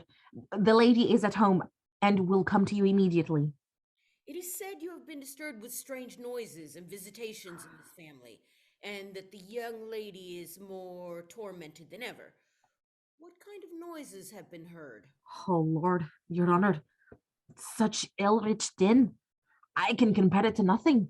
Sometimes it's like the soughing of wind, and sometimes it's like the howling of dogs. Sometimes like the mewling of cats, and sometimes like the clattering of broomsticks. Sometimes like the hooting of howlets, or sometimes like a black sow grunting. A black sow grunting? Aye, please, your honor. The grunt of a black sow is as devil-like as its colour. I would ken it in the dark from any white sow that ever wore a snout. Well, sometimes hooting of owlets and the grunting of a black sow. Aye, and sometimes like a big Spare me, good folks. I can listen to only one at one time. Good day, and my good services to you, Lady Dungaren. I'm sorry the Lord is away from home. My visit may perhaps disturb you. Do not say so, Sheriff. I am at all times glad to see you. But were it otherwise, we are too well accustomed to be disturbed in this miserable house to think much of anything. Well, I'm very sorry for it. Very sorry that your daughter continues so afflicted. Have you any knowledge of this paper? The information contained in it causes my present intrusion. I know nothing of the paper itself, but the information it conveys is true. Have you ever seen the handwriting before? No. Yes, I think I have. Look at it. A knell? Annabella, it is somewhat like your own. Here, madam, how can you say so? The L's and the M's and the N's are all joined stiffly together, and you know very well that I never join my letters at all. Oh, very true, cousin. I see that there is a great difference now, and I don't know whose hand it is, though doubtless the hand of a friend, for we cannot remain in this misery much longer. It should be examined into, that the guilty may be punished and prevented from destroying my poor child entirely. Has any person of ill repute been admitted to see her? Who has been in her chamber? Who has been visibly in her chamber, we can easily tell. But who has been invisibly there, the Lord in heaven knows. Have they never been visible to the child herself, whom they torment? She has stared as though she saw them. She has shrieked as though they laid hold of her. She has clenched her hands as if she had been catching at them. Aye, and moved her lips so, as if speaking to them. I saw her do it. And so did I, and saw her grin and shake her head so most piteously. And I saw her. Softly, good women. 3 tellers are too many for one tale, and 3 tales are too many for one pair of ears to take in at any one time. Has she ever told you that she saw witches by her bedside? Yes, several times she has told me so, in wild and broken words. Only in that manner? You forget, madam, to mention to the sheriff that she told us distinctly a few hours ago how a witch had been sitting on her breast as she lay in bed, and that when she struggled to get rid of her, she rent a piece from the sleeve of her gown. The witch rent the sleeves from her gown? No, Your Honor. Our poor child rent the piece from the sleeve of the witch's gown. Has the piece been found? Yes, it has. Yes. Silence, I say. Have the goodness to answer, madam. Has the rag been preserved? It has, sir, but it is no rag, I assure you. As good silk, Your Honor, as ever came from the Lochinbos of Edinburgh. Are not witches always poor and old? The devil must have helped this one to a new gown, at least. And that is more than we have ever heard of any doing of any of them before. We have heard and read of witches who have been neither old nor poor. Is there warranty from sober, sensible books for such a notion? I mean, I am no great scholar on such points. It may be so, but here comes the minister. His better learning will assist us. I thank you, Reverend Sir, for obeying my notice so quickly. Your cool head will correct our roused imaginations. You believe little, as I have heard, of either apparitions or witches. My faith on such subjects was once indeed but weak. And have you changed it lately? Since when has your faith become stronger? Since the storm on Friday night, when Mary McMurrin and her crew were on the moor. Silence, I say again. Can the minister not answer for himself without your assistance? You heard my question, Mr. Rutherford. Were you upon the moor on that night? I was. And saw you aught upon the moor contrary to godliness and nature? What I saw I will declare in fitter time and place, if I must needs do so. Well, you are cautious, good sir. And perhaps it is good to be so. Lady Dungaren, with your permission, I will go back into the sick chamber and examine your daughter myself. You have my permission most willingly. Follow me immediately, if you please, and ask the poor child what questions you think fit. Mr. Rutherford, do you choose to accompany us? And he'll give no answer at all, even to the sheriff. Certes, were he 10 times a minister, he should have told what he saw to the sheriff of the country. A gentleman born and bred, and the king's appointed officer in the bargain. And he winna tell what he saw afore us, forsooth. For that's what he means by fitter time and place. Foul befall his discretion. He would not believe in witches, I trow, but they have cowed him well for that at last. To be sure, he looked both ghastly and wan when the sheriff speared what he saw upon the moor. Aye. It was some fearful sight, no doubt. God's grace preserve us at the very thought of what might be God's. My head grew cold like a turnip. It was surely something worse than witches dancing that frightened the minister. As you say, Donald, either Highlander or Lowlander has wit enough to guess that. I like none of your ministers that'll speak nowhere but in the pulpit. Fitter time and place, quotha. Hoot toot, woman. He has gotten his learning at the college, and he thinks shame to be frightened. Fall befoul him, and his learning too. It maun be us a new fangled kind, I think. Our old minister had learning enough, both Hebrew and Latin, and he believed in witches and warlocks, honest man, like any other sober, godly person. So he did, nurse. You're a sensible woman, but somewhat to the loudest when you're angry. The good folks want some reflection, I trow. And there's a good ale and ham in the buttery. Come, sirs, follow me. What can Black Baldy be all this while? His smoochy face is seldom missing when only mischief is going on. What do you want with him? To send him over the craft for the new-laid eggs that the ploughman's wife promised us. He has been sent further off on another errand already. And what sent him, I should like to ken, when ye are so thrang? Well, my lady sent him. Your lady, say ye? She is grown uncold intimate with that poky lunalate. I wish good may come it. I might go for the eggs myself, I warrant. But I might even go first to the chamber door and listen away. They will only hear the hum of their voices, and our lugs were as gleg as the collies. Oh, and I'll go with you too. The hum of their voices is worth listening for, if nothing more can be heard. Act 4, Scene 1, outside the church. Yes, you may indeed be well assured that I have never, during all the years in which I have served as office of the sheriff of this county, performed a duty so painful.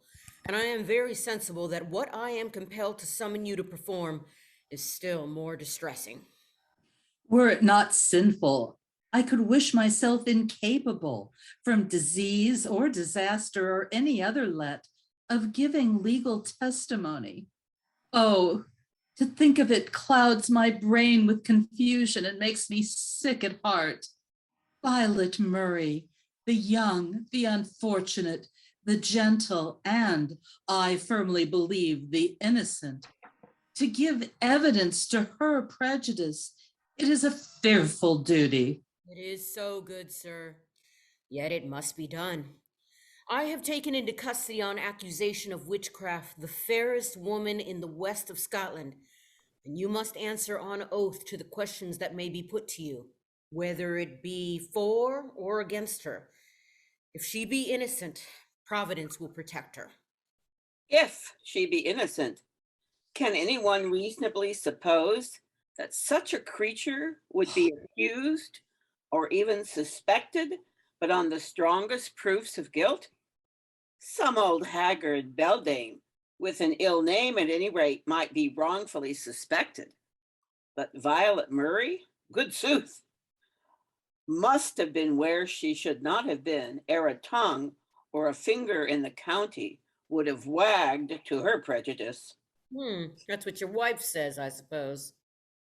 By my faith, Sheriff, it's what everybody says, for it stands to reason.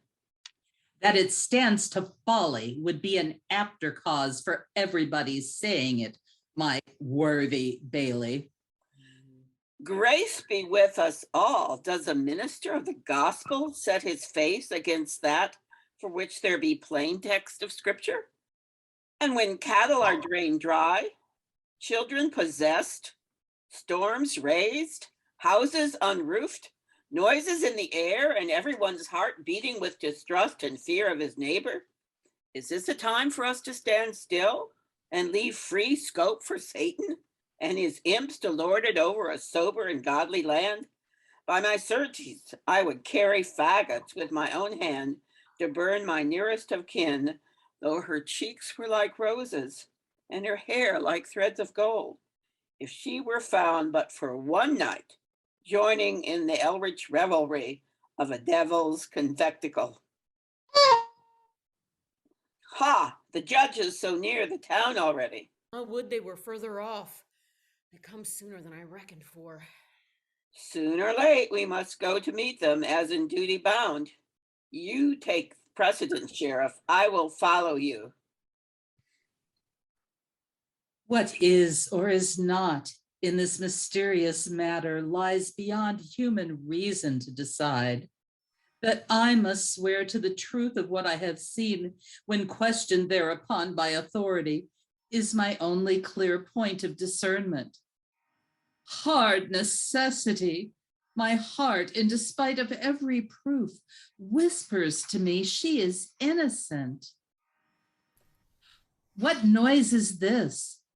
The senseless, exasperated crowd besetting one of those miserable women who held orgies on the heath on that dreadful night.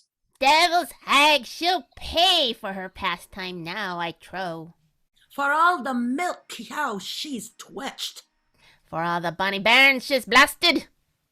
She gains like a brook as a terry dog. Score her in the breath, or she'll cast a cantrip and be out of your hands in a twinkling. What dares ye rage at me, sir? I never did see no harm to none of you. Here, tell her, hey, she lays. And what for no? Laying is the best o' their lair that had the ale for the dominie. Aye, wicked witch. Lying's not to her, but we'll give her something for by words for an answer. Who has gotten a jock to like to score the wrinkled brow of her? Here. Aye. She's a witch, burn her. Aye, gar. Stand back, I say, every mother's son of you and every father's daughter to boot.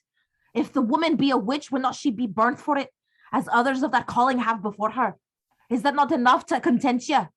Aye, we'll soon see that ugly face glaring through the smoke over bonfire, like a howlet in the stour of an old cowking barn. And that piece of young warlock right by her side to see how he glowers at us. Can thou squeak, imp? Oh dear, you're meddling with me. Shame upon you. Shame upon you all. Have you no better way of warring with the devil than tormenting a poor idiot? Shame upon ye, he's a fatherless idiot. Fatherless, forsooth.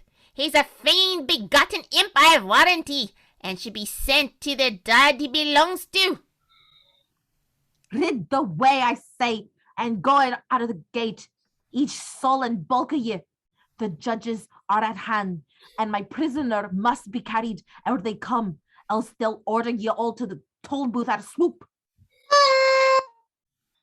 What a brave thing it is to hear the trumpet sound say nobly. There they come now, the judges and the sheriff and the bailies and the deacons, the grand authorities of the country. Heaven save us! What a garlic cow that judges on the left! Nay, which that stands before him will escape, I trow. War, she has young and as bonny as the rosebuds in June. Hold your tongue, mother, that a body may see them in peace. It's an awful thing to look upon them here. The Lord help them that must face them in condemnation. Daft the bairn, will the Lord help witches, thinkst you? Act 4, Scene 2, a room near the church. Now let me breathe a while and enjoy my hard-earned triumph unconstrainedly. Revenge so complete, so swift-paced, so terrible. It repays me for all the misery I have endured. May I triumph? Dare I triumph? Why am I astounded and terrified on the very pinnacle of exultation? Were she innocent, Providence had protected her. What have I done but contrived the means for proving her guilt? Means which come but in aid of others that would almost have been sufficient. Oh, Dole, she's condemned. She'll be executed. She'll be burnt. She'll be burnt the morning at the cross, and all through my putting that sorrowful gown into your hands, and by foul play too, foul befall it. Oh, no, Cone. What's all this weeping and wringing of hands for? Art thou distracted? I kenna how I am. I care not how I am. But I winna gang to hell with the death of an innocent lady on my head for all the gold in Christendom. Poor fool. What makes thee think that the gown thou gottest for me had anything to do with her condemnation? Oh, you wicked woman. I ken well enough. And I ken what for you confined me in that back chamber so long, and kept my brains in such a whirligig with whiskey and potations. Thou knowest. How dost thou know? I set my lug to a hole in the casement, and heard folks below in the close telling all about the trial. It was that gown spread out in the court with a hole in the sleeve of it, matching precisely to a piece of the same silk, which no doubt you tore out yourself when it was in your hands, that made both judge and jury condemn her. Poor simpleton. Didst thou not also hear them say that the minister, sore against his will, swore he saw her on the moor, where the witches were dancing, in company with a man who has been in his grave these 3 years? Was not that proof enough to condemn her if there had been nothing more? It may be so. And is so. Is not Mary McMurrin a witch? And has not she been condemned upon much slighter evidence? Thou art an absolute fool, man, for making such disturbance about nothing. Fool or no fool, I'll gang to the sheriff and tell him the truth, and then my conscience will be clear from her death, whatever she may be. Her death, frightened goose! Dost thou think she will really be executed? I heard them say that she and Mary McMurrin are both to be burnt the morning. They said what they know nothing about. Mary McMurrin will be burnt for an example to all other witches and warlocks, but a respite and pardon will be given to Violet Murray. It is only her disgrace, not her death, that is intended. So thy conscience may be easy. Oh, if I could but believe ye. Believe me and be quiet. It is the best thing thou canst do for thyself and for those who are dearest to thee. Be a reasonable creature then, and promise to me never to reveal what thou knowest. I will keep the secret then, since she is not to suffer. But when you let me out in the morning to see the burning of Mary McMurrin, it would be a vexatious thing to be so near to it and miss such a sight as that. Thou shalt have all reasonable indulgence. Oh, get her in hell. I'll get her in hell. I hear the voice of grizzled babe. Oh, get her in hell. They must have been below the ground with a master since we last got sight of her at the tower, else the sheriff officers would have gripped her with the rest. Oh, Lord, preserve us. Is she coming in by the door or by the window, or up through the boards of the flooring? I hear her eldritch voice around about us, and my lugs ring like the bell of an Amos house. Now, my brave lady, my bold lady, my victorious lady, Satan has many great queens in his court, many princesses in his court, many high-blooded beauties in his court. I saw them all last night, sweeping with their long velvet robes, the burning pavement of it. Oh, thou wilt have no mean mates to keep thee company, and thou wilt match with the best of them too. Oh, yes, there is both wit and wickedness in thee to perfection. Hush, hush, grizzled bane. What brings thee here? Is there not good ale and spirits in thy cellar, and a good bed to rest upon? What brings thee here? Oh, shame of my cellar! Thinkst thou I have been there all this time? Oh, I have been deeper and deeper. and deeper than 100 cellars, every one sunken lower than another. I told you so, madam. Go to thy chamber if thou art afraid. Oh.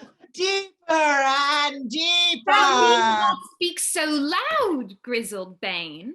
I understand thee well enough. I hope thou hast been well received where thou went. Oh, they received me triumphantly. They scented the blood that will pour and the brands that will blaze. The groans and shrieks that will be uttered were sounding in their ears like the stormy din of a war pipe. What will be done tomorrow morning? Oh, think upon that, my dainty chuck, and say if I did not deserve a noble reception. No doubt, with such society as thy imagination holds converse with. Oh, yes, dearest, and thou too hast a noble reception abiding thee. Heaven forfend. Oh, art thou frightened, dearest? Do not be frightened. It is a grand place. My own mate is there, and the cord about his neck is chained into a chain of rubies. There is much high promotion abiding thee. And will have long abiding, I trust, ere I am invested with it. Oh, not so long. Not so long, lady. Whenever thou wilt, it may be. Oh, dost thou love a clasped gorget for thy pretty white neck? Blasted witch! Would you throttle her? Oh, imp! Hast thou followed me so fast behind? Down with thee! Down with thee! Oh, there is molten lead and brimstone a-cooking for thy supper. There's no lack of hot porridge for thee, varlet. Oh, madam, what have you brought on yourself and on me? That was but a poor ignorant callant. Oh, send for the minister at once. We'll down on our knees and he'll pray for us. Oh, the damnation of the wicked is terrible. She is but raving. The fumes of her posset have been working in her brain. Be not foolish enough to be frightened at what she says. I wish I'd never done it. I wish I'd never set eyes or set thoughts on the mammon of unrighteousness. Now frightened art thou? Thou seest she's in jest, and has pleasure in scaring thee. Go to thy chamber and compose thyself. Oh. Don't go until she has left me. Hie to thy cellar, grizzled Bane. Oh, and leave thy sweet company, lady. For a good savory meal, which is ready for thee. I hear them carrying it thither. Go. I've promised to visit Lady Dungaren at a certain hour, and I must leave thee. Landlord!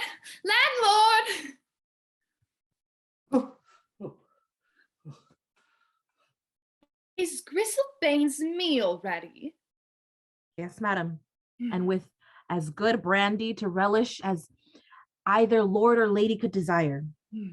Come, my lofty dame, let me lead you hence. Oh, the Lord be praised, she is gone. For she has been in the black pit of hell since yestereen, and would put everybody after her if she could. Oh, dear lady, send for the minister. Hold thy foolish tongue and retire to thy chamber. Violet Murray's life is safe enough, so thy conscience may be easy. Oh. Follow me, for I must lock thee in. Must it still be a prisoner? Thou shan't be so long. Have patience a little while, foolish boy. Act 4, Scene 3. Violet is in a prison cell. Violet. Oh, Violet, my once dear Violet, dost thou know my voice? Know Wilt your thou voice. not raise thy head and look upon me? I know your voice. You are very kind to come to me in my misery. Misery indeed. Oh, that I should see thee thus, the extremity of human wretchedness closing around thee. Say not the extremity, Robert Kennedy, for I am innocent. I will believe it. I, in spite of evidence as clear as the recognition of noonday, in spite of all evidence, I would believe it. The hateful sin of witchcraft, if such a sin there be, thou hast never committed. It is impossible. I know thou wilt believe it. And oh, the thought that thou couldst also believe that I am innocent of all falsehood and fickleness of affection. But thou canst not do so. It were unreasonable to expect it. Thou wilt think of me as an ungrateful, deceitful creature, and this is the memory I must leave behind me with Robert of Dungaren. I forgive thee, dear Violet, for so in thy low estate I will call thee still, though thou lovest another as thou hast never loved me. I love him for surely as I cannot love thee, but not to the injury of the affection which has always been thine. I came not here to upbraid. We will speak of this no more. Alas, I should speak and think of things far different. Yet this lies on my heart as the heaviest load of all. May God forgive me for it. And he will forgive thee, my dear friend. For such I may and I will call thee, since I may not call thee more. Do, my noble Robert. That is the best of all, and resting in thy mind as a friend, I know, I am confident that something will happen when I am gone that will discover to thee my faithfulness. Death will soon be past, and thou will live to be a prosperous gentleman, and will sometimes think of one, my evil fame will not. Thou will think I will speak good of Violet Murray, when all besides speak evil. Thou will not. My dear, dear creature, dear as nothing else has ever been to me, thou shalt not die. The very thought of it makes me distracted. Be not so.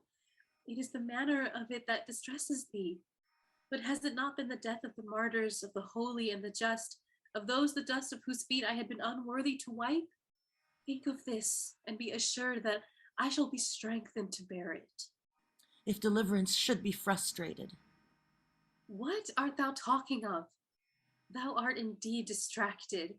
Nay, let not my executions terrify thee so much. I too was terrified, but I have learned from my jailer, who has been present at such spectacles, that the sentence, though dreadful, is executed mercifully. The flames will not reach me till I have ceased to breathe, and many a natural disease doth end the course of life as mine will be terminated. God forbid. God help and deliver us. I do not hear them yet. If they should fail to reach it in time, God help us. What dost thou there? What dost thou listen for? What dost thou expect? Means for thy deliverance, thy escape. Say not so. It is impossible. It is possible, and will be if there's a providence on earth, if there's mercy in heaven. I hear nothing. What is it thou expectest to hear? I do hear it now. They are near. They will open upon us presently. What dost thou hear? The sound of their spades and their mattocks. Oh, my brave miners, they will do their work nobly at last. A way to escape underground? My ears ring and my senses are confounded. Escape and deliverance. Yes, love and friend and dear human creature, escape and deliverance are at hand. How good and noble thou art to provide such deliverance for me, believing me unfaithful. Come, come, that is nothing. Be what thou wilt, if I can but save thee. Life and death are now on the casting of a die. The ground moves, it is life. The ground opens. Wonderful, unlooked for deliverance. Thank God, his mercy has sent it. A small opening appears in the floor of the prison. May we descend? Are thee ready? In 2 minutes, the passage will be practicable. Make no delay. We will pass anyhow. How quickly they have worked to mine so far underground since yesterday. That mine was completed many months ago to favor the escape of a prisoner who died suddenly in prison before his projected rescue. The secret was revealed to me yesterday by one of the miners who had originally conducted the work. We are ready now. Heaven praised! I will first descend and receive thee in my arms. Oh, company admitted without due permission? Dungaren here? Your underling, Mr. Jailer, is a rogue? How is this? As I am a Christian man, I know no more about it than the child that was born since yestereen. It is only one born since yestereen that will believe thee. A hole in the floor, too, made for concealment and escape? Dungaren, you are my prisoner in the king's name. To favor the escape of a criminal is no slight offense against the laws of the land. You distract me with your formal authorities. The laws of the land and the laws of God are at variance, for she is innocent. She has abused and bewitched thee to think so, and a great proof of it is of her guilt. It is you and your coadjutors who are abused, dreadfully and wickedly abused, to hurry on with such unrighteous obduracy, the destruction of one whom a savage would have spared. Tremble to think of it. At your peril do this. I am as sorry as any man to have such work to do, but yet it may be done, and at your peril resist the law. Hollow you without! Take Robert Kennedy of Dungaren into custody, in the king's name. Witchcraft! Heaven grant me patience. Her life to be taken for witchcraft? Senseless, idiotical delusion. Do your duty, fellows. He is besides himself, distracted outright. Noble Dungaren, submit to the will of heaven. I am appointed to my hard fate, and God will enable me to bear it. Leave me, my dear friend. Be patient and leave me. They shall hack me to pieces ere I leave thee. Dear Robert, these are wild, distracted words and can be of no avail. Good Mr. Rutherford, and Lady Dungaren, too, ye came here to comfort me. This I know was your errand, but oh, comfort him. Speak to him and move him to submission. Your present vain resistance, Dungaren, does injury to her whom you wish to preserve. My son, my Robert, thou art acting like a maniac. Retire with these men who are only doing their duty and neither wish to injure nor insult you. I will stay with Violet, and Mr. Rutherford will go with you. Leave her to see her no more! Not so. The sheriff will consent that you may see her again in the morning, ere... I do consent. You shall see her in the morning before she goes forth to that which is so revolting and horrible that no one dare utter it in words. Oh! His mind is now exhausted and unfit for present soothing. Attempts to appease and console him must come hereafter. There is time enough for that. But thy time is short, Violet. I would prepare thee for an awful change. Unless thou be altogether hostile to thoughts of religion and grace, which I can never believe thee to be. Oh, no. That were a dreadful hostility, and thou, even thou, the good and enlightened Rutherford, my long-tried monitor and friend, can express a doubt whether I am so fearfully perverted. Alas, death is terrible when it comes with disgrace, with the execration of Christian fellow creatures. Oh, pray to God for me. Pray to God fervently that I be not overwhelmed with despair. I will pray for thee most fervently, and thou wilt be supported.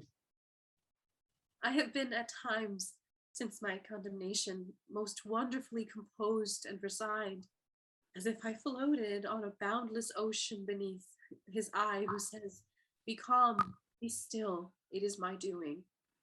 But returning surges soon swell on every side, tossing and raging and yawning tremendously like gulfs of perdition, so that my senses are utterly confounded. My soul has much need of ghostly comfort. Comfort her, good Rutherford. I forgive her all that she has done against my poor child, and may God forgive her. And will nothing, dear madam, remove from your mind that miserable notion that I have practiced witchcraft against the health and life of your child? Can you believe this and pity me? No, no, were I the fiend-possessed wretch you suppose me to be, a natural antipathy would rise in your breast the sight of me, making all touch of sympathy impossible. I am innocent of this and of all great crime. And you will know it when I am laid in a dishonored grave and have passed through the fearful pass of death from which there is no return. You make me tremble, Violet Murray. If you are innocent, who can be guilty? Be it so deemed, it is God's will. I must be meek when such words are uttered against me. And you think it possible that I have practiced with evil powers for the torment and destruction of your child? Poor Jessie, who was my little companion and playfellow, whom I loved and do love so truly, who hung round my neck so kindly and called me my sister, was a sweet word from her guileless lips, and seemed to be. She may well weep and wring her hands. It makes me weep to think of the power of the evil one over poor unassisted nature. Had she been less gentle and lovely, he had tempted her less strongly. I would give the best part of all that I possess to make and to prove her innocent. But it cannot be. Oh no, it cannot be. Forbear, forbear.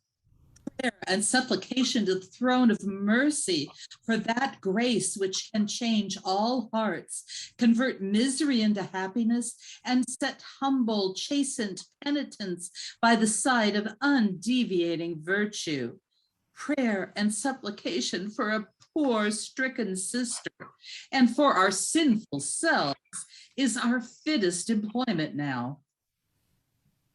Thanks, my good sir. You are worthy of your sacred charge. I am indeed a poor stricken sister, one of the flock given you to lead, and humbly penitent for all the sins and faults I have really committed. Pray for me, that I may be more perfectly penitent and strengthened for the fearful trial that awaits me. Thou wilt be strengthened. Oh, I have great need. I am afraid of death. I am afraid of disgrace. I am afraid of my own sinking, pusillanimous weakness. But thou needst not be afraid, my dear child. Trust in his almighty protection, who strengthens the weak in the hour of need and gives nothing to destruction, which in penitence and love can put its trust in him. I will strive to do it, and my kind pastor and the prayers of a good man will help me. Let us kneel then in humble faith. Not here, good sir. I cannot leave her here, even with a man of your cloth and that opening for the escape in the floor. As you please, sir. Remove her to another cell, or if it must be, let a guard remain in this.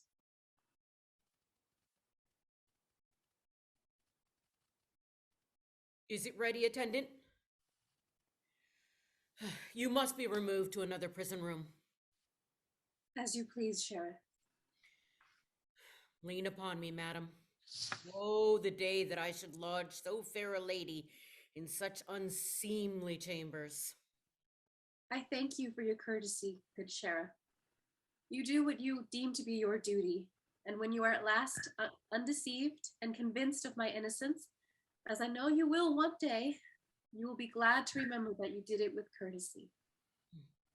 Blessings on thy lovely face. Witch or no witch, dost thou speak so gently to me?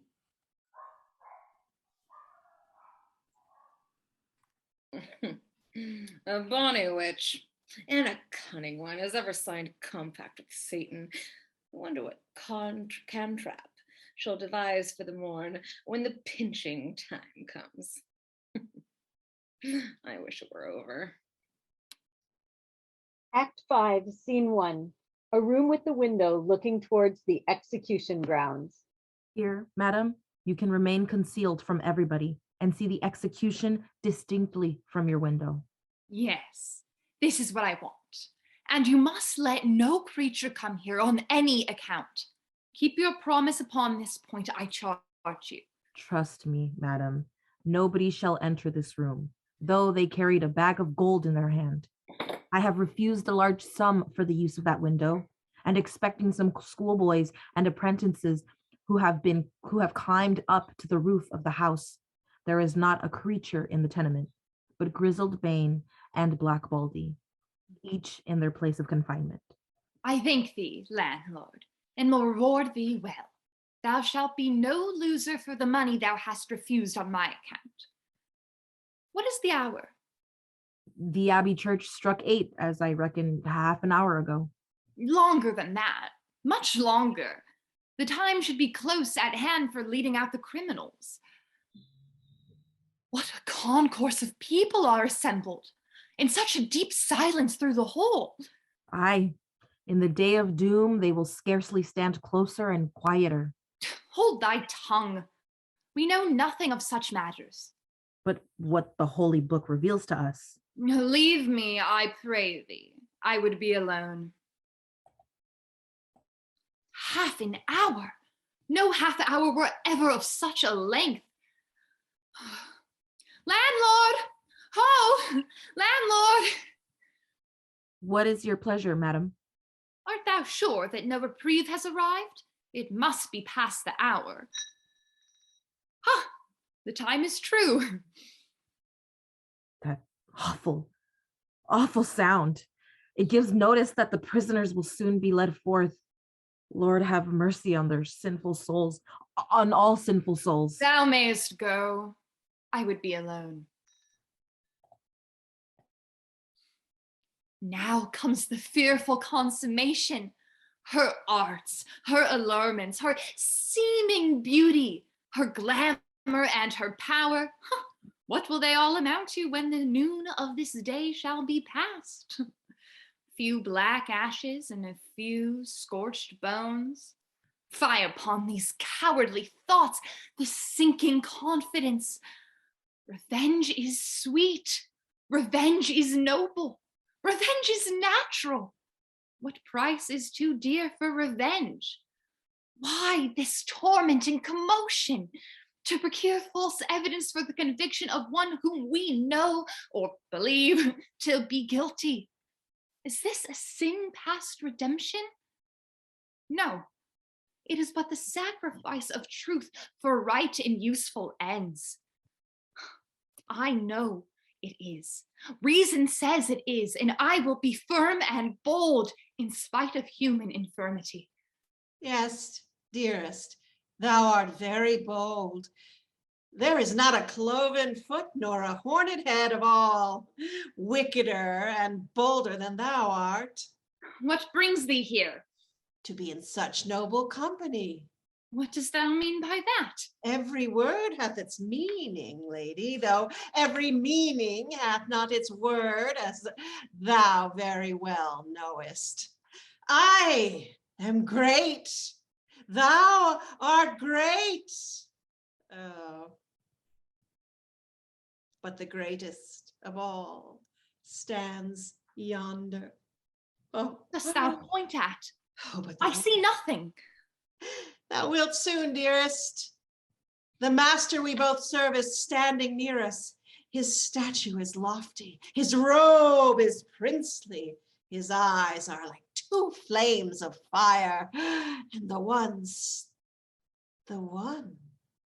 stands behind him like a chieftain of rich degree. But why is he thus? Oh, can no power undo that hateful noose? It waves before mine eyes so distractedly. Thou art indeed distracted and visionary. There is nobody here but ourselves. The master of us all is waiting yonder, and he will not sink till his nether court again, till the fair lady is with him. Oh, I understand thy moody fancy now. The master thou meanest is waiting for Violet Murray. Yes, dearest, if he can get her. If not, he will have someone else who is worthy to bear him company. He must have his meed and his mate. He will not return empty-handed when a fair lady is to be had. Heaven forfend! That bell sounds differently. They are now leading them forth. Oh, come here, darling. Here is a sight to make the eyes flash and the heart's blood stir at its core. Here is a brave sight for thee. Act 5, Scene 2. The execution grounds prepared for burnings. Now, prisoner, may God be merciful to thee. Make use of the few moments of life that remain by making confession before these good people of the wickedness thou hast committed and the justice of the sentence that condemns thee. It is all the reparation now in thy power, and may God accept it of thee. Oh, Horn, oh, Horn. Dost thou not understand what I say? Make confession. Oh,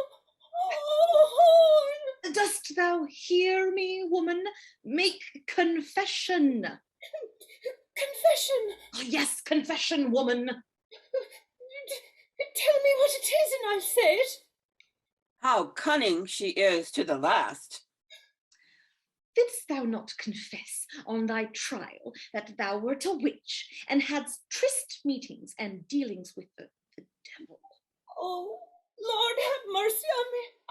I said what I thought, and I thought as ye bade me. The Lord have mercy on a wicked woman, for that I know I am. How cunning she is again. She calls herself wicked, but will not call herself witch. Mary McMurrin, make confession ere you die, and God will be more merciful to you. Oh, miserable wretch that I am. Do ye make confession for me, sir? And I'll say it after you, as well as I do. Oh, there's no making anything of her now, miserable wretch. Lead her to the stake and make her pray with you there, if the evil one hath got the entire mastery over her to the very last. Mary is led to the stake. Now there is a sadder duty to perform.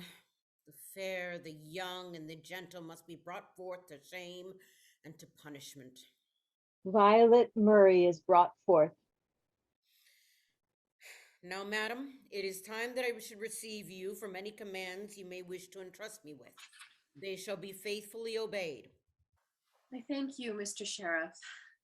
What may be allowed for mitigating my sufferings, I know you have already ordered.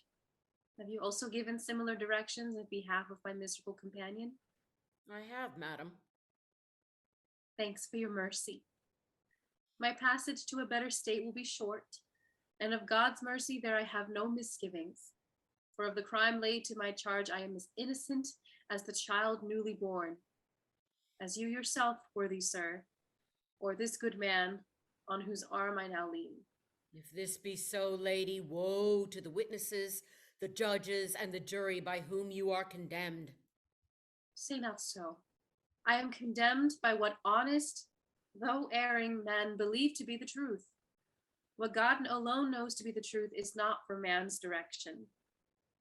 Weep not for me, my kind friend. You had good cause to believe that you had seen me in company with a creature not of this world, and you were compelled to declare it. I wish I had died ere that evidence had been given. Be comforted, for you make me good amends, in that your heart refuses, in spite of such belief, to think me guilty of the crime for which I am to suffer. There is another, you know whom I mean, who thinks me innocent. When I am gone, we will often be together and speak and think of Violet Murray.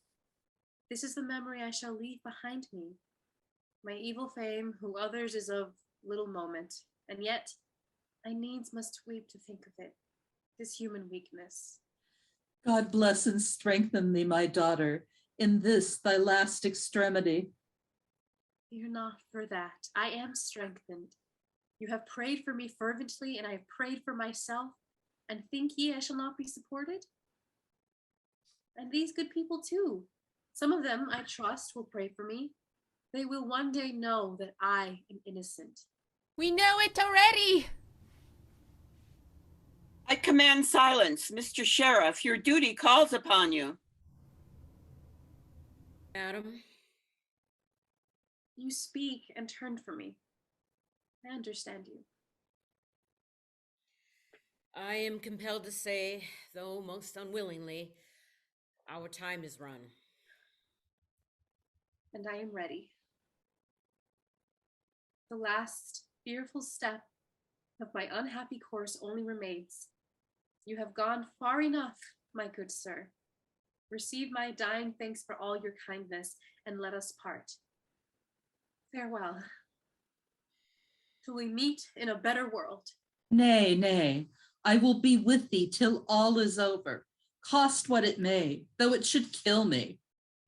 Most generous man, thou art as a parent to me, and woe the day thy heart will wrong as though thou wert so in truth.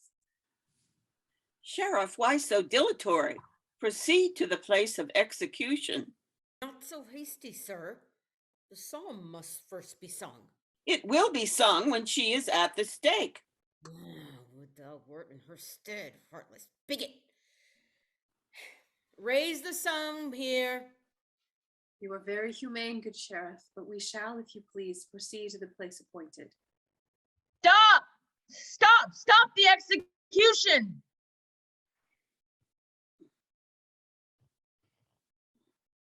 She is innocent. She is innocent. Ye shall not murder the innocent. Who art thou? Who wouldst thou stop the completion of the law? One whom you have known, whom you have looked on often. The holy faith preserve us. Art thou a living man? Murray of Torwood?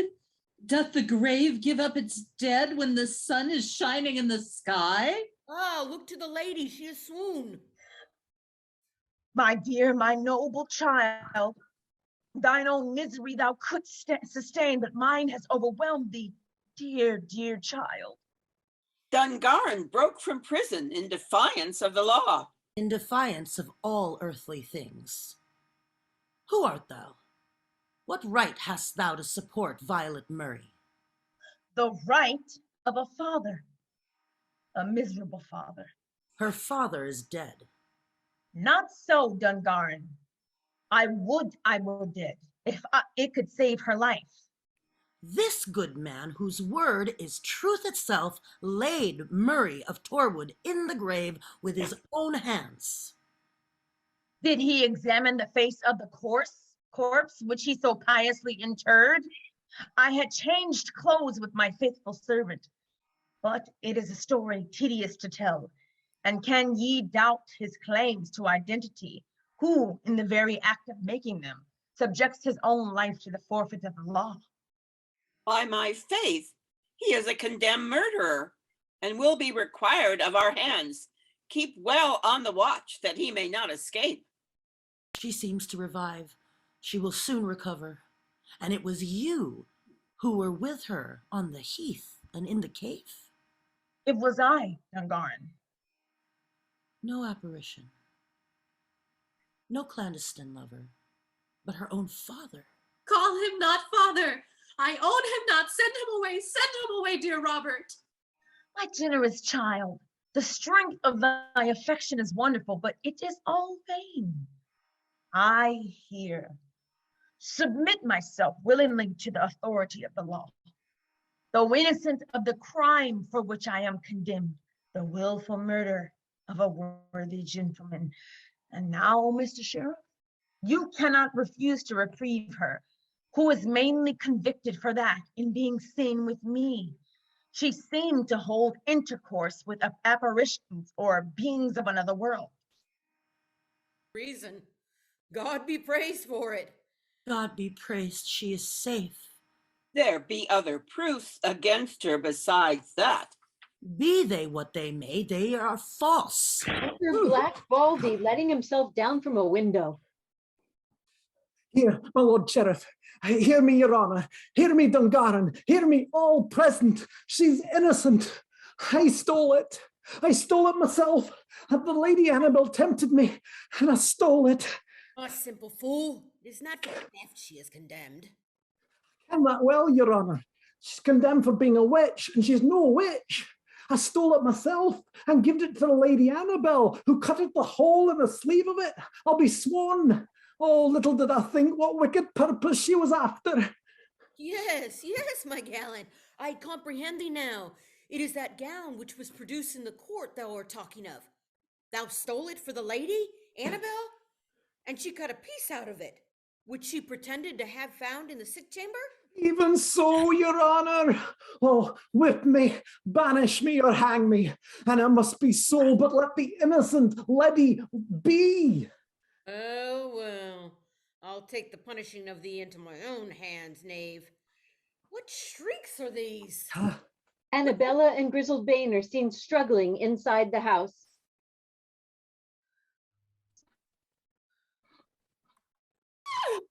Let me enter. I charge you within. Whoever ye be, to open the door. No answer. Still no answer. Open the door. It shall be forced opened. What want ye, good Mr. Magistrate? Somebody has suffered violence in this house. Open the door immediately. And what would you have from the house, that ye are so impatient to enter? There be corpses enow in the churchyard, I trow. Ye need not come here for 'em. She is a mad woman and has murdered somebody. Mad, Your Honor. She's the witch we have been seeking in vain to apprehend, and the blackest, chiefest hag of them all. My faith, we mustn't deal cannily with her, or she'll make her escape us again through the air. Open the door, woman, and you shan't be forced. We want to enter peaceably. Who is with you there? Who was it that shrieked so fearfully? Never trouble thy head about that, Mr. Magistrate. She'll never disturb you more. Who is it you have with you? Know ye that token? It was the fair lady that owned it, but she has no need of it now. Hand me up a winding sheet. Oh, the cursed hag has destroyed some lady. Officers, enter by force and do your duty. Witch or no witch, she cannot endure strong men like you in the open light of day. The door is burst open. Annabella's dead body is brought forward. Stand back, every one of you, and leave clear room round the body. It is the Lady Annabella. She has been strangled. She has struggled fearfully. Her features are swollen, and her eyes startling from her head. She has struggled fearfully. Stand back, I say. Retire to your places, every one of you, or I'll deal with you as breakers of the peace. Why, be not so angry with them, good Bailey.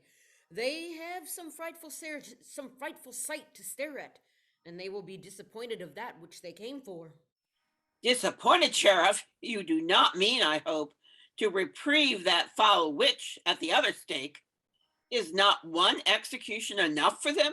It makes me sick to see such bloodthirsting in a Christian land. Ah, you say true. That poor wretch had gone out of my head. Wretch enough, good sooth, the blackest witch in Renfrewshire, Grizzled Bane excepted. But we need not burn her now. Her evidence may be wanted to convict the other. Not a whit. We have evidence at command to burn her 20 times over. A bird in hand is a wise proverb.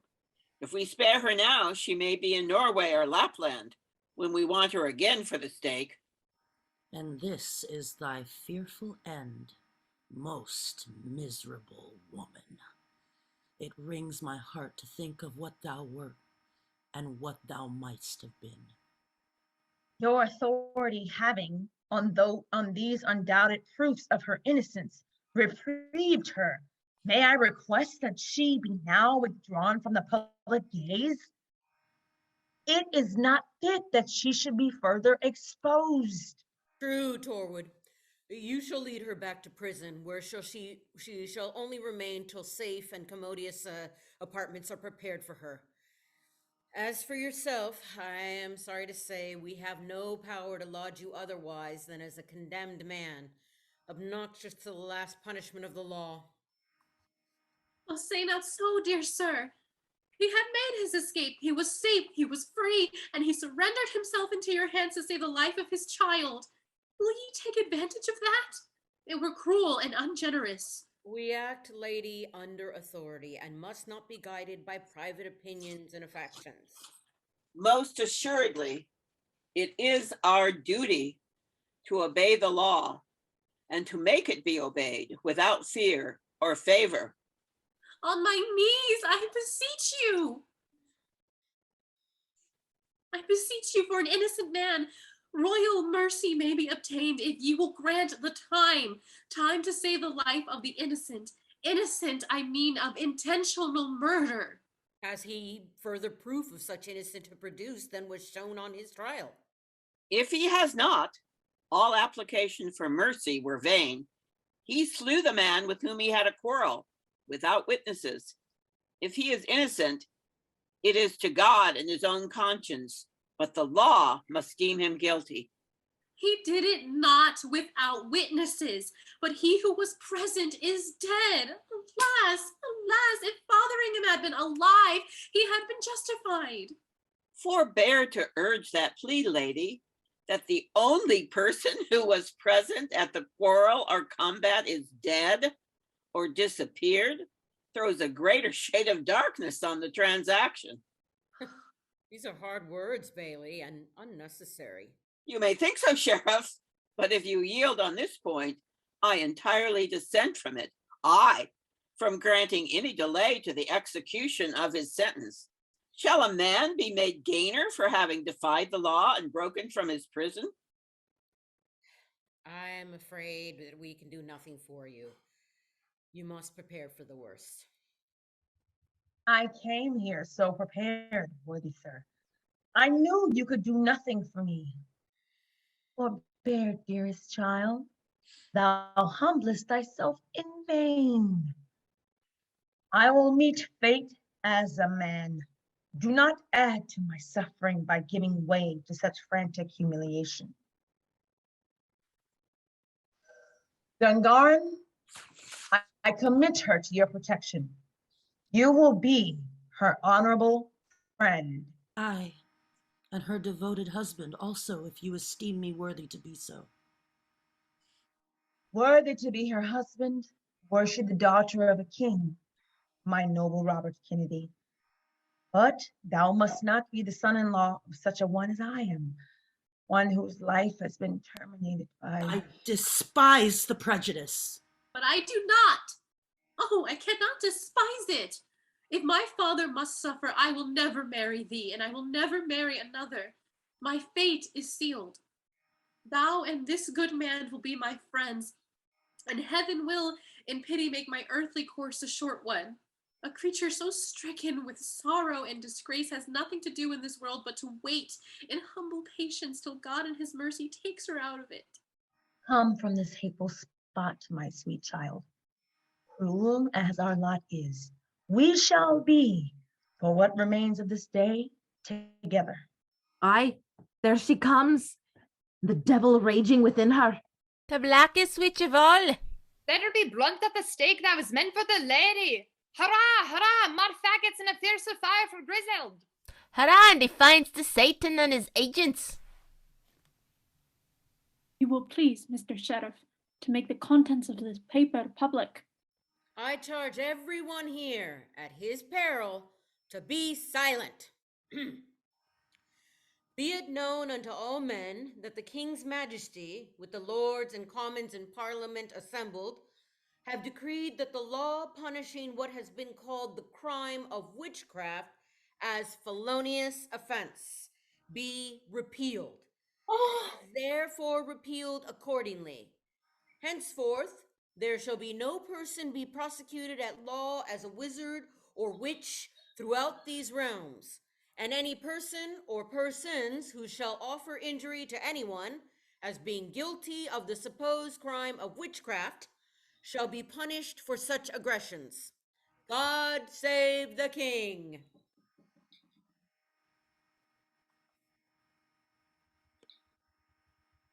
My certes, the devil has been better represented in the House of Parliament than all the broad shires in the kingdom. Seek a decree as that in a Christian land. To make Satan triumphant. There'll be fine gambles on moors and in kirkyards for this, I trow. Parliament, forsooth, we have sent bonny members there indeed, if these be the laws they make. And will Mary McMarin escape after all? Out the bonnet! She may be blunt at any rate, for she is condemned by the good old law of our forefathers. Aye, so she may. That stands to reason. The crowd gathers around the stake where Mary McMurrin is bound. Desist, I say, or the soldiers shall disperse you forthwith. Would they burn the miserable creature for an imaginary crime, one may say for a pastime? No, good sir, not imaginary. She is a witch by her own confession. And that woman is also, by her own words, convicted of consorting and colleaguing with Satan, an awful and mischievous witch. Is she so? Who says otherwise? The sun shines now, and that makes thee bold, but my time of power is coming. Is this you, grizzled Bane? What brought you to this part of the country? The prince, the power of the air. There, sir, you hear her confess it. And who is she? For you seem to know her. A miserable woman whose husband was hanged for murder at Inverness some years ago, and who thereupon became distracted. She was, when I left that country, kept in close custody, but she has no doubt escaped from her keepers, who may not be very anxious to reclaim her. We must secure her then and send her back to the north. Lay hands on me who dare. I defy you. My master is stronger than you all, since you sent him to his kingdom of darkness. He cannot stop the breath of a spirit, though you had a score of executioners at your back. Lay hands on me who dare. Nobody will do you any violence, dame, but you will quietly retire with these two friends of yours. Nay, make no resistance. Look steadfastly in my face, and you will plainly perceive that you must go. Grizzled Bane is led off. Now, Mr. Sheriff, release your prisoners since the laws against witchcraft are abrogated. I do it most gladly. Would you have the authority to command the release of all my prisoners? It is only those condemned for witchcraft whose enlargement I have authority to command. But there is a prisoner condemned of murder, whom thou, James Fotheringham, knowest to be innocent, and therefore thou art by nature authorized, yea, compelled to demand his release. I mean the reversion of his sentence. Murray of Torwood, in the land of the living. No thanks to thee that I am so. To desert me and leave the country too, circumstanced as thou knewest me to be, the only witness of that fatal quarrel.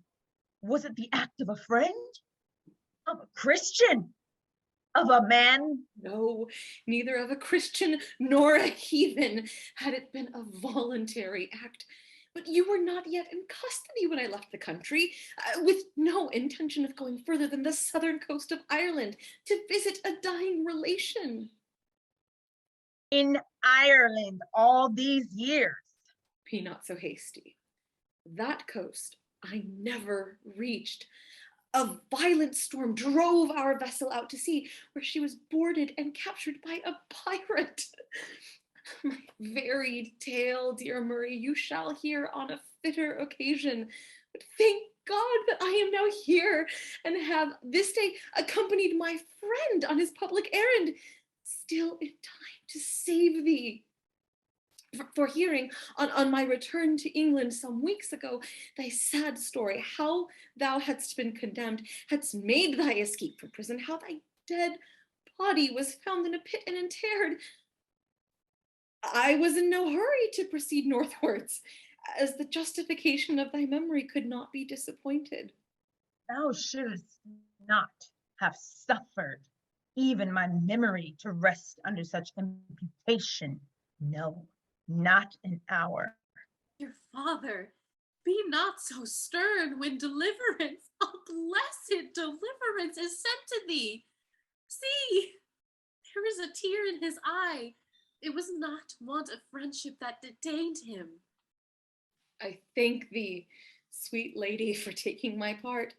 It was not want of friendship that detained me, though Murray has always been so hasty and ardent, and I so deliberate and procrastinating. It is wonderful we should ever have been friends. No, not wonderful. Though slow yourself, you loved him, perhaps for his ardor. Yes, young man, you are right. But how was it that he loved me, if indeed he ever loved me? Perhaps he never did. I did. I do. And will ever love thee, wert thou as slow and inert as a beetle. Now, ye are friends, and this terrible tempest has passed over us. May such scenes as we have this day witnessed never again disgrace a free and a Christian land. Good people, be pacified, and instead of a burning of a witch, you shall have 6 hogsheads of ale set abroach at the cross to drink to the health of Violet Murray, and the grand funeral into the bargain. Forbear, Sheriff. The body of this unhappy lady is no subject for pageantry. She shall be interred with decent privacy, and those who have felt the tyranny of uncontrolled passions will think with cautious awe of her end. The end of our play.